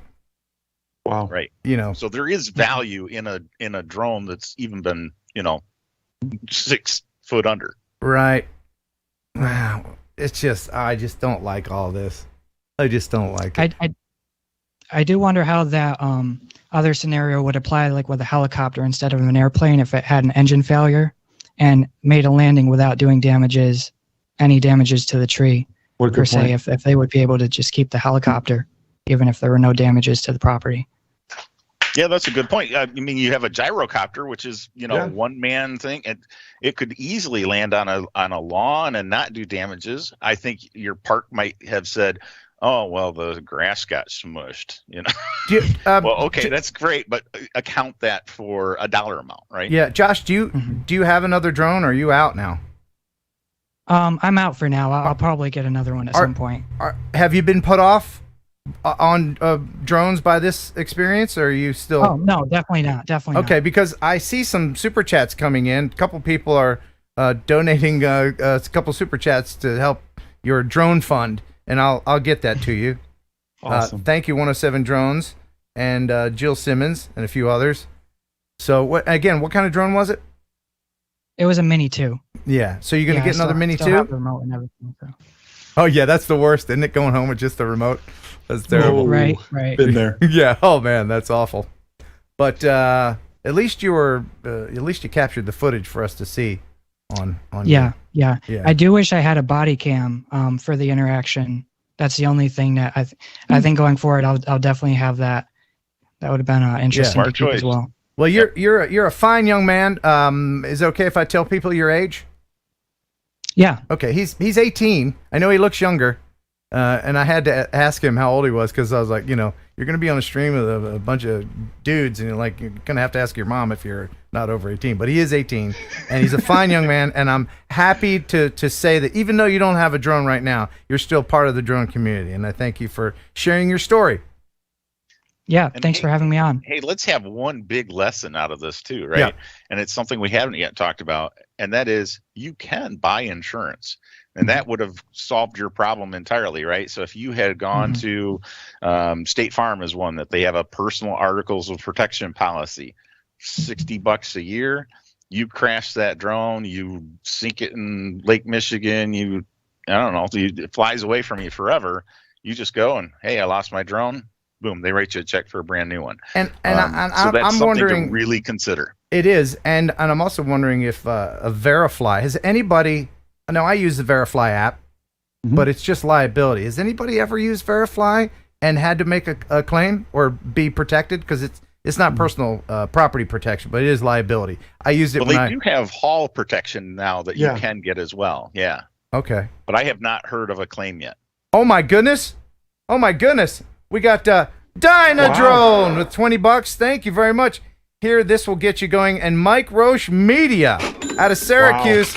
He says, "Get Josh a drone." Great young man. Thank you, Mike Roche. And and here is Josh to personally thank you. Thank you. See, I appreciate it. That was very sincere. Awesome. Wow. See how awesome the drone community is? Very we true. are awesome. Thank you so much for, again, sharing your story. Hopefully it helps other people. And one day we won't have to keep having these discussions and bringing these guys in. But thank you very much, sir. And I will get you these funds, and I will get you guys all hooked up with email. Appreciate it, sir. Super. All right. We'll see you later. See you, Josh. Bye. Awesome. Well, he was a fine young man, wasn't he? He is a fine young man. He doesn't look 18, though. You're right. No. I was like, are you sure, man? Because, I don't want some angry mom. I don't want some angry mom going, "Hey, did you have my son on the internet?"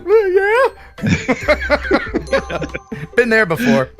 Awesome. Yeah, I bet. So now, I've got something juicy. I got something so juicy. You got time to hang around, Ryan? Absolutely. Oh, I got something so awesome. Okay. So this guy, Darren Ferris, he sends this in. He says, "Hey, Ken, now I know what it feels like to be harassed by paranoid people at the park here in Spokane, Washington. Thought you might like this footage I took in January, and I was practicing my flying at a large local park, and as I landed, a 17-year-old came out from behind a large sign and said he was going to break my drone." So let me show you this. First, I'll show you the footage of his practice. And, he's just going in a field somewhere and just practicing, just flying around in a park like you do, He said he had a right to privacy. He was aggressive and hostile. And Darren said, "I should not have engaged with him, but it escalated from there." This guy was in public and said he has a right to privacy? That's right. That's right. Oh, wait till you see this. I haven't seen this one yet. So this is just the drone footage. Okay, that's just the drone footage. But he did record the whole thing on his phone. And then his mother, let me just preface this. His mother came in. Now, the 17-year-old looks older than the 18-year-old that we just had on. So he's a child. All right. Now, I understand how protective parents can be, but you've lost the argument when you start cussing.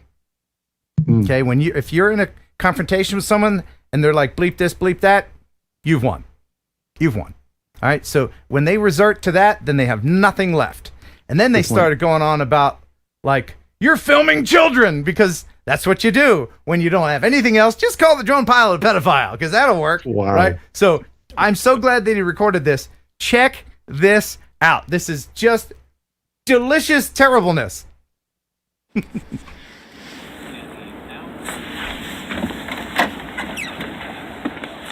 The child is vaping, by the way. Oh. Yeah. That's the child. Oh, wait. Oh. That might be Dad. And now he's walking up right in front of my face with his phone. Yeah, he's on the phone with the police. Yes. Videoing me. Isn't that what people do nowadays? Everybody videos everybody else. There's the child. Hi. What's your name? Oh, my name's Darren. Good for you. I'm not shaking your hand. Okay, you guys are just super hostile. Because you're in a public park. Yes, it's a public space, but you're watching children. And you find that Show me that I'm watching children. How are you saying that? It was hovering above us for a few minutes. Because it was hovering right here. I'm parked right here. I have to be able to see my drone. It's called VLOS, Visual Line of Sight. So there's plenty of other space that you could on the other side of this wall be flying, not above my children. I do need to see my drone. It's a FAA law. I need to see my. So it's why called are you VLOS. putting it on the other See, side you guys where are my children ignorant. were at? It's a public park. Then why are you watching us? If I wasn't watching I don't you. care if it's a public park. You don't watch. Yeah, I can fly all over this place. You guys, I'm sorry. I'm not trying to be hostile. You guys can be hostile. You can call the cops. You can do all that. But look up the law, because so many people think this. If I was filming you in your backyard, in your sunbathing, that would be creepy. That would be against the law. This is a public place. Well, okay, I'm not going to get down to your level, but call the cops, do whatever you want to do. I'm not going to be here all day long, but if you want to like try to do something, I'd be love to talk to anybody. Got your information. Good. You didn't even ask me my name.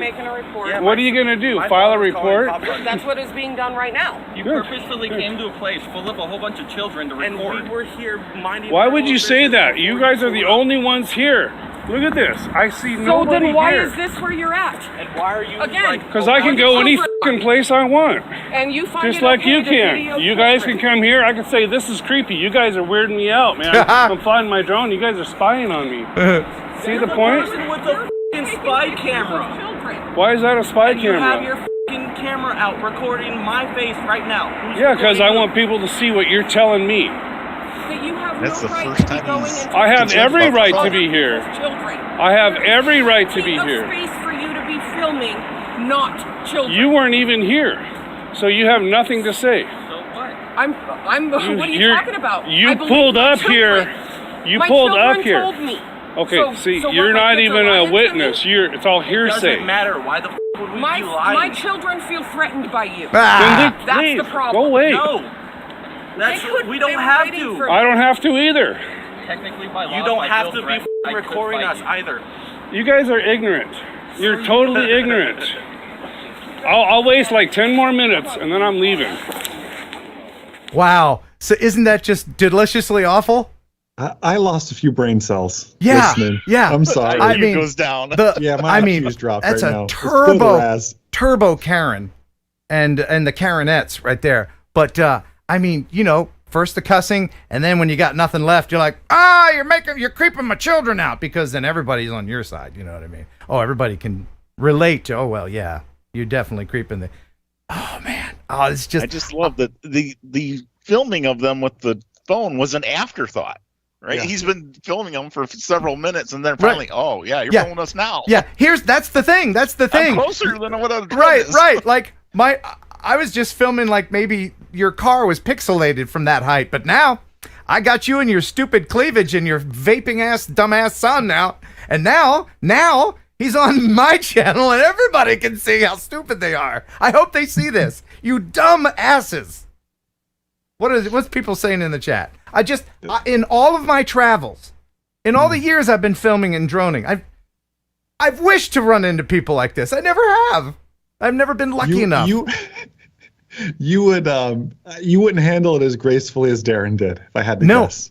No, I would get shot because I don't lose arguments with people who can't put a thought together and resort to you know what the sad part of all this is, though? Like, our law enforcement agents have way more important things to be doing than coming over here and playing babysitter with this, and we're wasting their time. Right. And they could be out doing better things. Because the cop's not going to roll up and go, oh, yeah, all right, get out of here, you creeper. Yeah.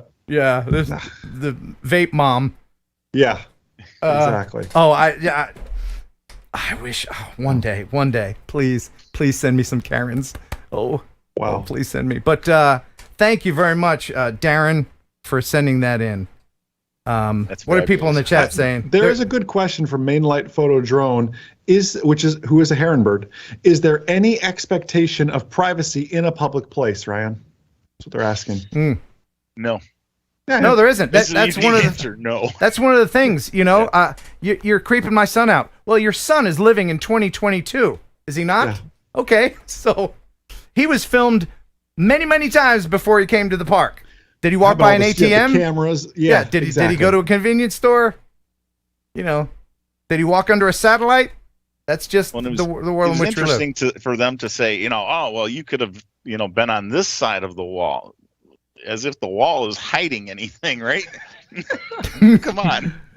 Yeah, I gotta wonder if there's a little component of jealousy. Wow. Too, because drones are cool, man. They didn't have a drone. Vape pen's not cool. Vape pen, yeah. Cool. Yeah, but they use the same kind of dangerous batteries, don't they? But you don't put your drone in your pocket. And that could be the source of the concern, right? Is that, you caught my 17-year-old vaping and it's illegal in this state. Wow. Good point. Right, okay. right. Or maybe I'm creeping you out, but you're hurting my lungs with your vape juice or whatever. Nothing against vapors. I know there's a lot of people watching vaping, and it actually smells good. I love being behind a car with their window down, and you see just poof, like a freaking steam engine come out. And I'm like, watermelon, nice, give me that. That's medical marijuana. Yeah, right. Okay.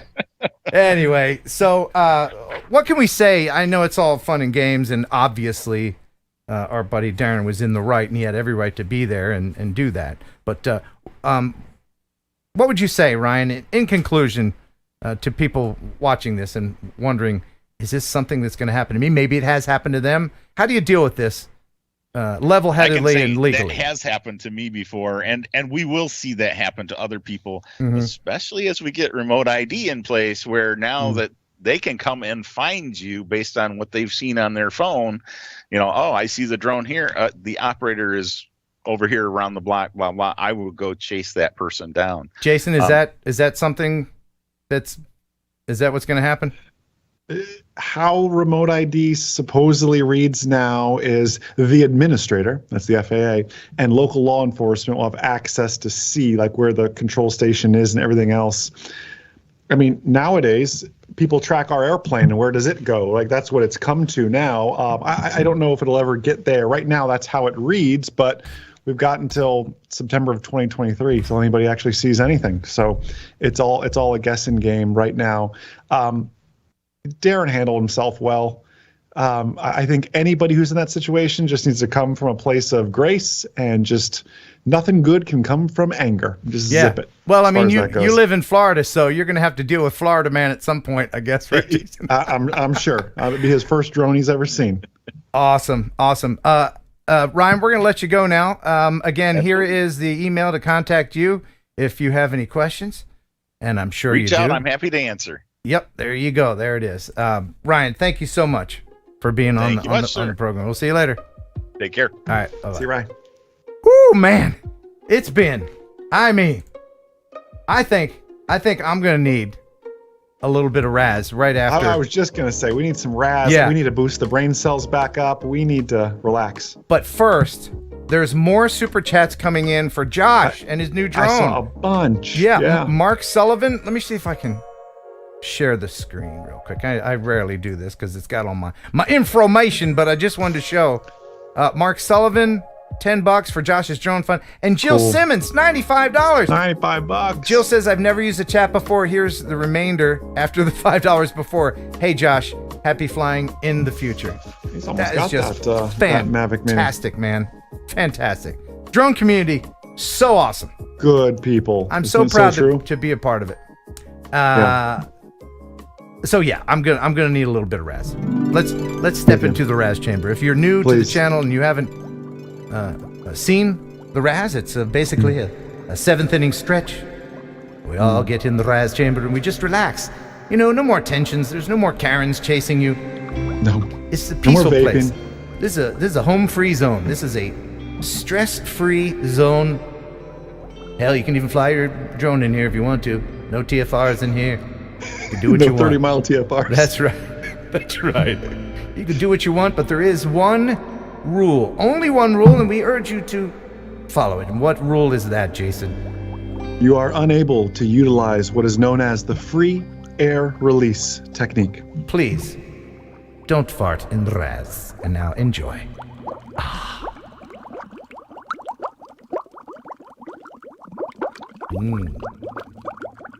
Are those your feet? Yeah.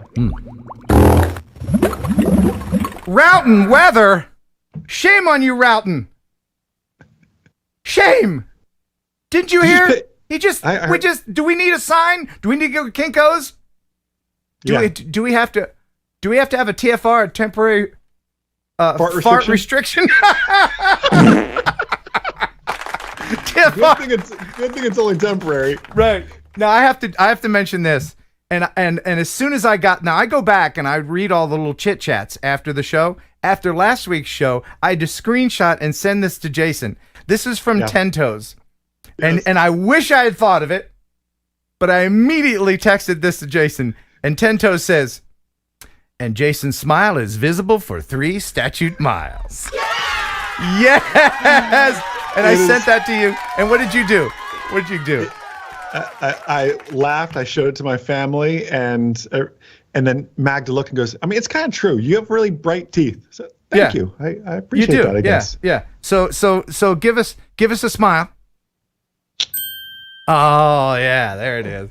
There it is. Thank you, Ten Toes, for that. Jason's smile is visible for 3 statute miles.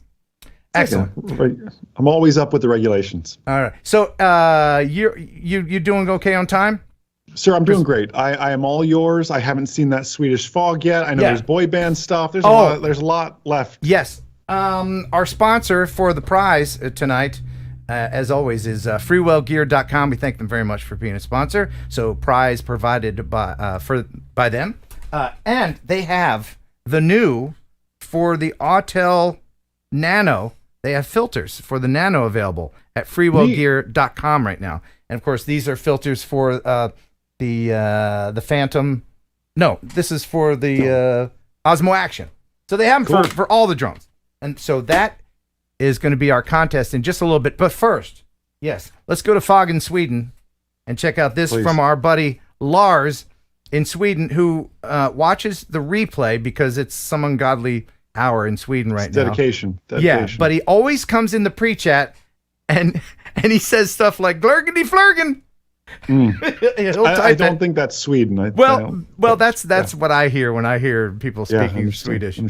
So he does that. And he says, "Hey Ken, yes, Sweden is in the northern parts of Europe. It's winter here right now, and some may ask us if we have polar bears in our streets. Well, no, not in the south where I live." And let me just go ahead and pull this video up here. And there we go. This is foggy Sweden. Yeah. He says, this winter, a few weeks ago, I filmed with my drone in the foggy town of Lund. This is the administrative building of Lund University. No music, just atmosphere. All the best from your pal, Lars in Sweden. It's pretty cool. Yeah, you know. Very cinematic. Like a horror movie. Yeah, without the music, it does give it a different tone, doesn't it? Doesn't it? Yeah. Did he add the atmosphere sounds, or is that real? No, I think he might have actually recorded right there. Very good. Thank you, Lars. And the glurgandy flurgan to you, sir. Wow. Yeah, that was great.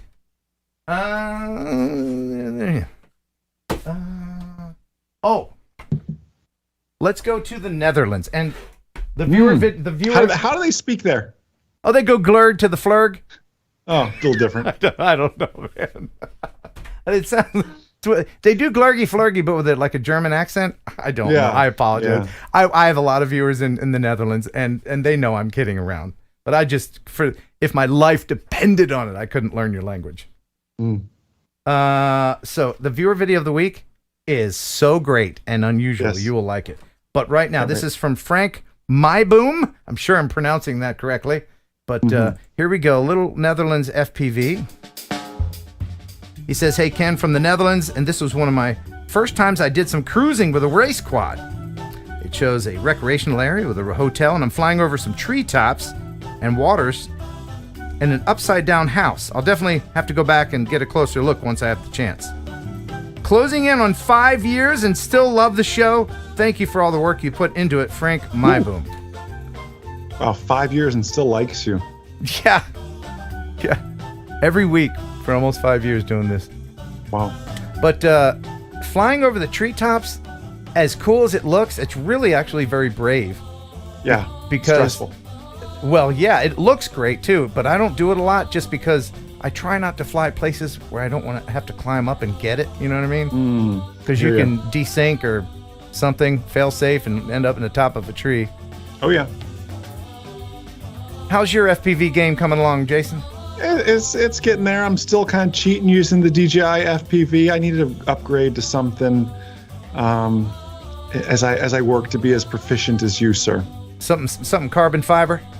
Something carbon fiber. I just I'm not a big risk taker. You know, like even like you said, flying over the treetop. Like I like having a lot of fun, but I'm not a big risk taker just yet with my FPV life. I'm not as much of a risk taker as a lot of other FPV people. I guess we all have our own style, and I'm sure my FPV style has been influenced by my years of GPS drone cinematic flying. Yeah. But I'm like you. I'd like to use my drone again the next day. You know. But look, after you break your DJI POS, I'll give you a link. I'm sorry, the FPV. I just, I'll give you a link to a really great starter drone for you. And by the way, we got somebody else. Brian Ezel. Hey, Brian Ezel. $50. Get Josh a new drone. Well, it's done and done. I will get him. Real. Yes, we'll get these funded. We're racking it up. He's a good kid. It's good to see. It's good to see the youngsters coming along. You know. Yes. So now to make Josh feel a little bit better about crashing, how about a Mini 2 crash? Ooh, I'd love to see that. All right. It's a very short video, but it's pretty spectacular. Hey, Ken, I'm in Colorado. If you need a place to stay along your Route 66 trip, I have a room in the basement. I can keep you forever. Oh, wow. That was nice of him. Not really. The wife wouldn't allow it. But yeah, we're planning a trip across the country, me and 5 other guys. We have a Tesla. We've got my car. We've got a Hyundai support vehicle. We've got a Mini Cooper, Corvette. It's going to be a lot of fun. And I'll post a map of our route. We're taking 2 weeks, so there will be time to stop by your neighborhood if you... Route 66 does not go by Florida. No, but we're going to go from Chicago all the way to Santa Monica, starting April 1st. So if you're going to do that and back in 2 weeks? Yes. You're putting some serious miles in. If you just put pedal to the metal and did it, it would take like day and a half, 2 days. Don't you want to stop and enjoy it? That's what we're gonna. That's why the 2 weeks, man. All right. We got all kinds of stops planned. But if you have a place that you want us to visit, or a suggestion, or if you want us to darken your door, email me here and put Route 66 in the subject line. Ken Heron Upload at gmail.com if you live near the Mother Road. And you know what we're calling the trip? What's that? Oh wait, what are we calling it? It was clever. It was clever you can't remember it. Flying down the Mother Road. Flying down the Mother Road. That's good. So. I think. How many drones are you going to bring? All of them. Wow. No, I'm going to bring. How are you going to do the show? That is a good question. I'm going to do it on my laptop. Wow. Not going to miss not going to miss the show. Fun. So he says, this is from Ryder Obvious, by the way. He says, I made this flight at the same time I made the ice fishing video that I showed last week. I crashed my Mini 2 in snow, so when I pulled the battery, it corrupted the video, and this is what I recovered. I was trying to fly real close to the snow, but I got too close. So here it is. It's short. I'll show it twice if you want to see it twice. So here it is. His Mini 2 crash. For Josh, so he doesn't feel so bad. Landing. It is a quick video. That Can was we get really one more quick. time? Yeah. And I added the sound effects. So Okay. yeah, here you go. Landing. What happened? I just got too close, and I guess a leg stuck in. Thank you, Ryder Obvious, for that. I wonder what it was trying to. I mean, clearly it announced it was landing, so it knew it was close to the ground. I wonder if it lost its depth perception with the snow. Oh yeah, because there's no shadows or whatever. Yeah, no shadows with the reflection and everything else. I wonder if it wasn't able to see coming in. We still have some super chats coming in. Eugene L, thank you. $5. He says thanks. You're welcome, Eugene. And Brendan O'Connor with $5. Gotta help Josh. The drone community comes together. I love it. All right, so we have one more video, and then we're gonna play the game. I can't wait. I'm really excited. The boy band game. Because wow, I hope I do good. This guy loves the boy bands, right? I'm better with airplanes, but I'll do boy bands. Okay. Yeah. So this is from Dale Curtis. He says, "Greetings from Gloucestershire." Gloucestershire. Why do you have to put it like that? What's that do? Oh, it's very simple. It's because I'm an old guy and I don't have bifocals because I can't bring myself to get bifocals. Because I think it's classier to put the glasses down here like this. Like a librarian. So, this is from my grandson, and he helped me program my VCR. So greetings from Gloucestershire, England. I was asked to film our local park run for its 200th event, and an amazing 267 runners turned out to run on a frosty early morning run. And I will share that with you right now. Enjoy these runners. He says, I filmed this with my Air 2 and Panasonic GH5. Music, of course, is epidemic sound because everything else is crap. Many thanks, Dale Curtis. So, if this was in the United States, Jason, would you have to get permission from all the participants or just try not to fly over them? Well, so far I haven't seen us fly over people. We're off to the side right now. There's nothing wrong with this. Right. We're off to the side. There's nothing. I don't see us flying over anybody. Traffic, a little bit of traffic. You can now cross roads. Yeah, you can cross a road. There's nothing wrong with that. Okay.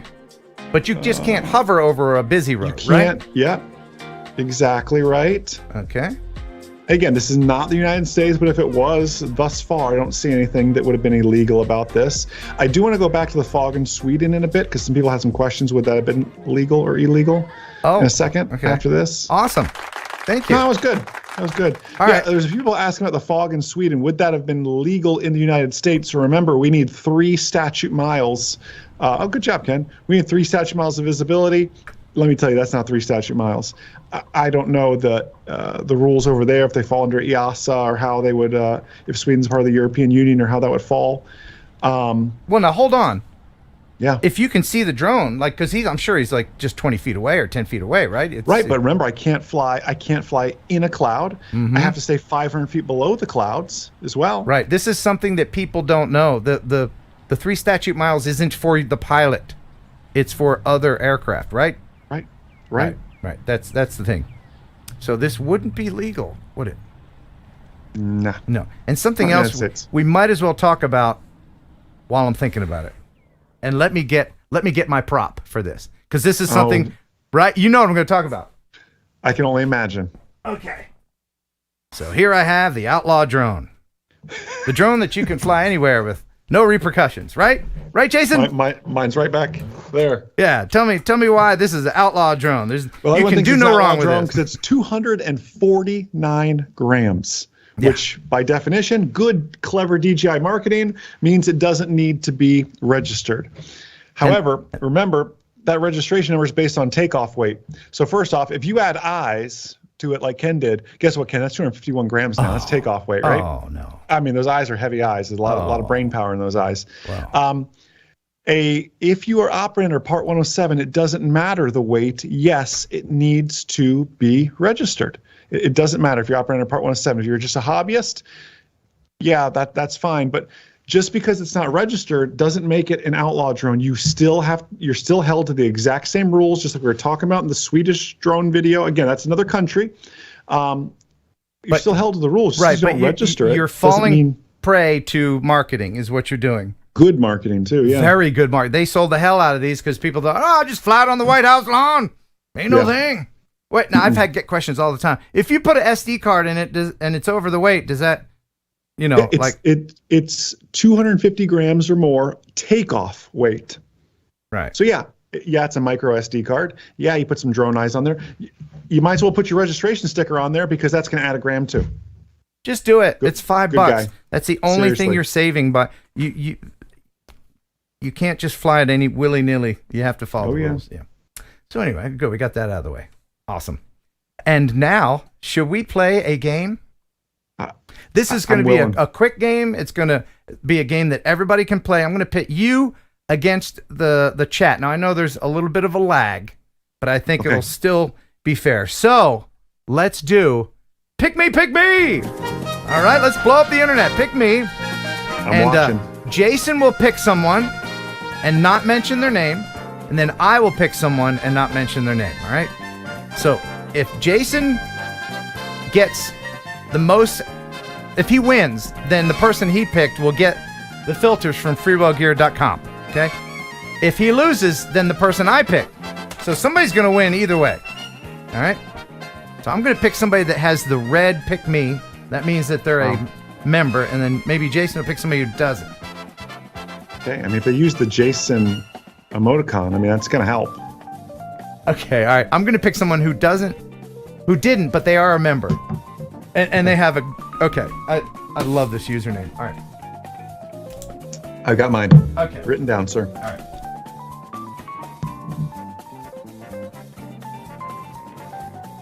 So many pick me's. That's a lot of pick me. All right. We can stop saying pick me. A lot of picking. Now tell us a little bit about your boy band history. You grew up, you were coming of age, what, in the aughts? I was born in 1988. Right. So you were like 16, 17 when the boy bands were big. This is like, you know, NSYNC, Backstreet Boys. This is that kind of stuff, you know? Right. Okay. Like the deep cuts. Yeah. And then here's how good Epidemic Sound is, right? I typed in boy band. Yeah. And I got something that sounds pretty amazingly like a boy band.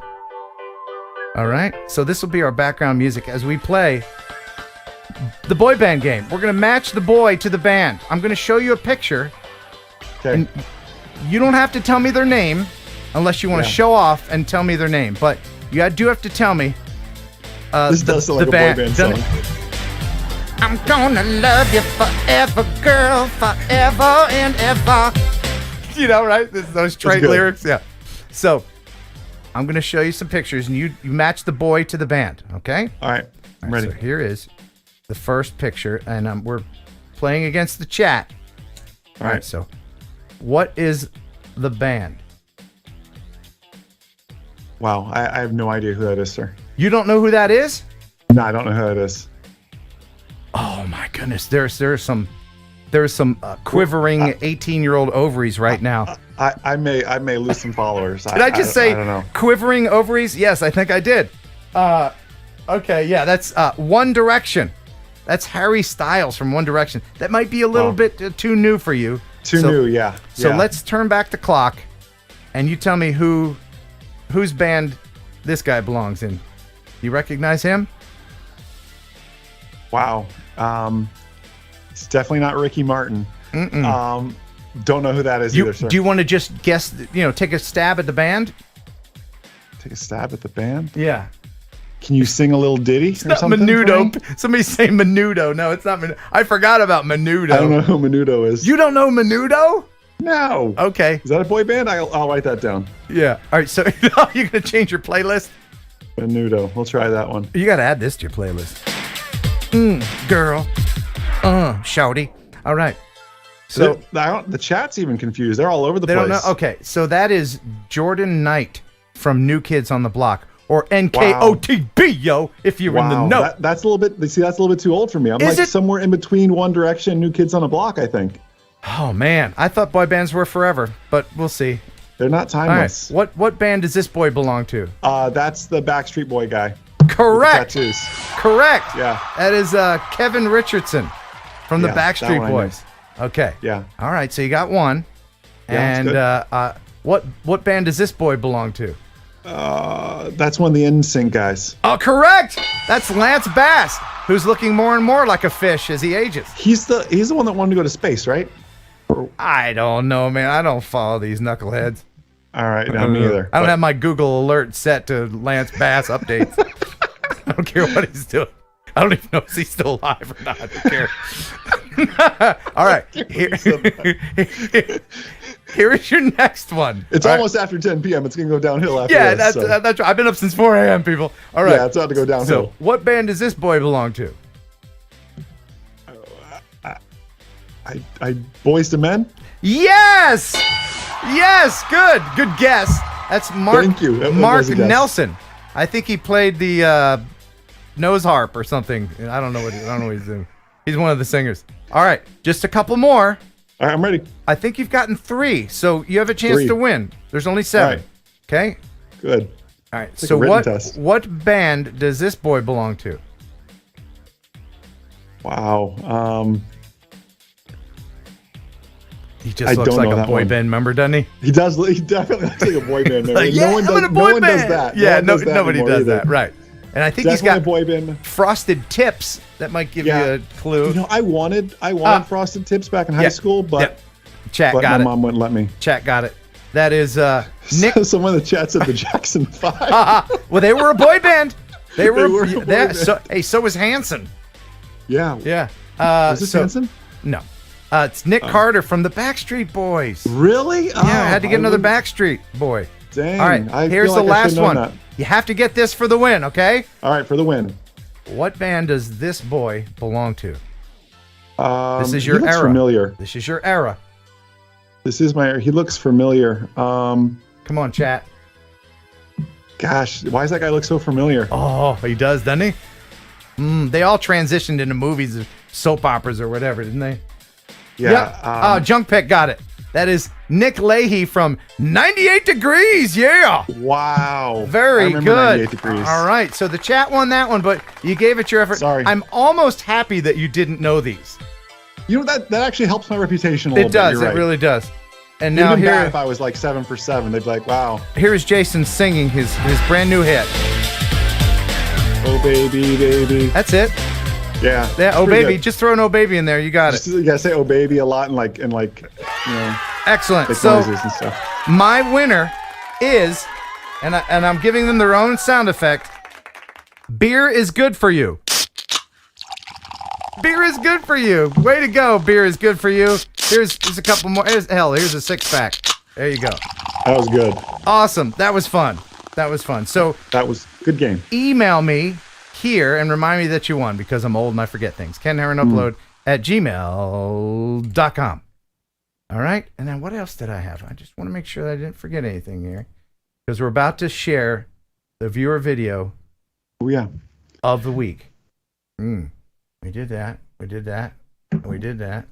All right. I guess it's time. The winner of the viewer video of the week and the winner of the freewellgear.com filters is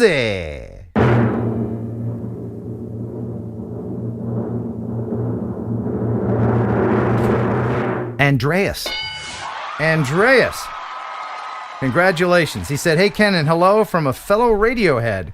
The truck I'm flying through, around under, is a Cat 79-7B, one of the largest in the world.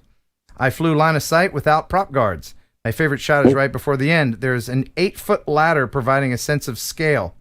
When the wheels are on, the ladder doesn't even reach the frame. Thanks for all you do. Cheers, Andreas." It's the viewer video of the week. A big-ass truck. Enjoy. Cool. Yeah.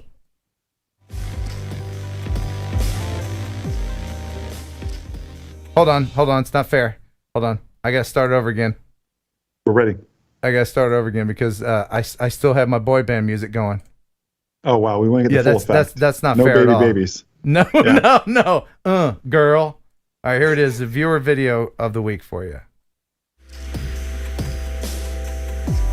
That's cool.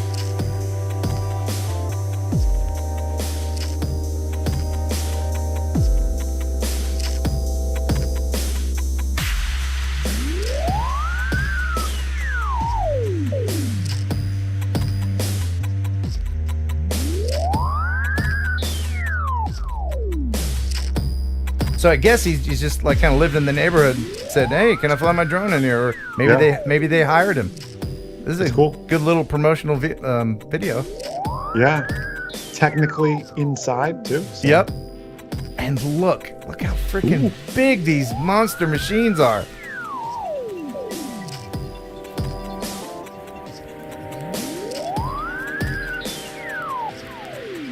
Here comes the ladder. There it is. Look at that. That's fantastic. Cool. Good stuff, man. Good stuff. Thanks again. Super cool. Andreas, the viewer video of the week. If you want to send something in for next week, please do send it here, Ken Heron Upload at gmail.com. And now here's Jason with the final but most hilarious joke of the evening. You know, I was thinking all this pigeon jerky, and these pigeons must be awfully wealthy, Ken, because they have no problem putting deposits on your new car. Ah ha ha ha! That was good. I try. I mean, which of your new cars? That's the thing. You don't even have a garage. You know, last you showed me a picture of your house. I don't know where you're fitting all these fire trucks and police cars and Fiats and Mazdas and. Well, no, I'm sure your neighbors love you. I have a separate house just for my car. A big, huge garage is bigger than my house. Of course, I have a staff of 20 that keeps them all polished and ready to go and filled with gas and all that. And of course, I mean, you have the same thing as you are independently wealthy. Yeah, exactly. Well, you know, I'm a morning show DJ. I'm very, very wealthy. Awesome. Well, it's been a great show today. I think we got our buddy Josh Bauer a new drone. Thanks everybody for pretty close, yeah. the super chats and for the support of the channel. Always. It's been a really, really fun show. And I guess people are still saying pick me. Pick me. I see it. I don't know what happened. You are all picked and I love you, but it's time to say goodbye. We hope you enjoyed the show half as much as you would have if it had been twice as good. This was a fun one this week. Thank you very much, Jason Shapert from RemotePilot101.com and M0A.com. Check out his YouTube channel. I got all the links in the description. I appreciate your time, sir. You're a very busy man, but we appreciate you hanging out with us. Awesome. Appreciate you so much. You did a fantastic job, sir. Great show. And I want to thank Ryan LaTourette. Again, his email is this, and there, of course, his information in the description as well. Josh Bauer, good luck, my friend. Yes. Our 18-year-old drone pilot that is just temporarily droneless, but we're going to remedy that. Until next time, thanks for watching. Thanks for subscribing. Bye.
enjoy pigeon jerky, the killer like a processed meat.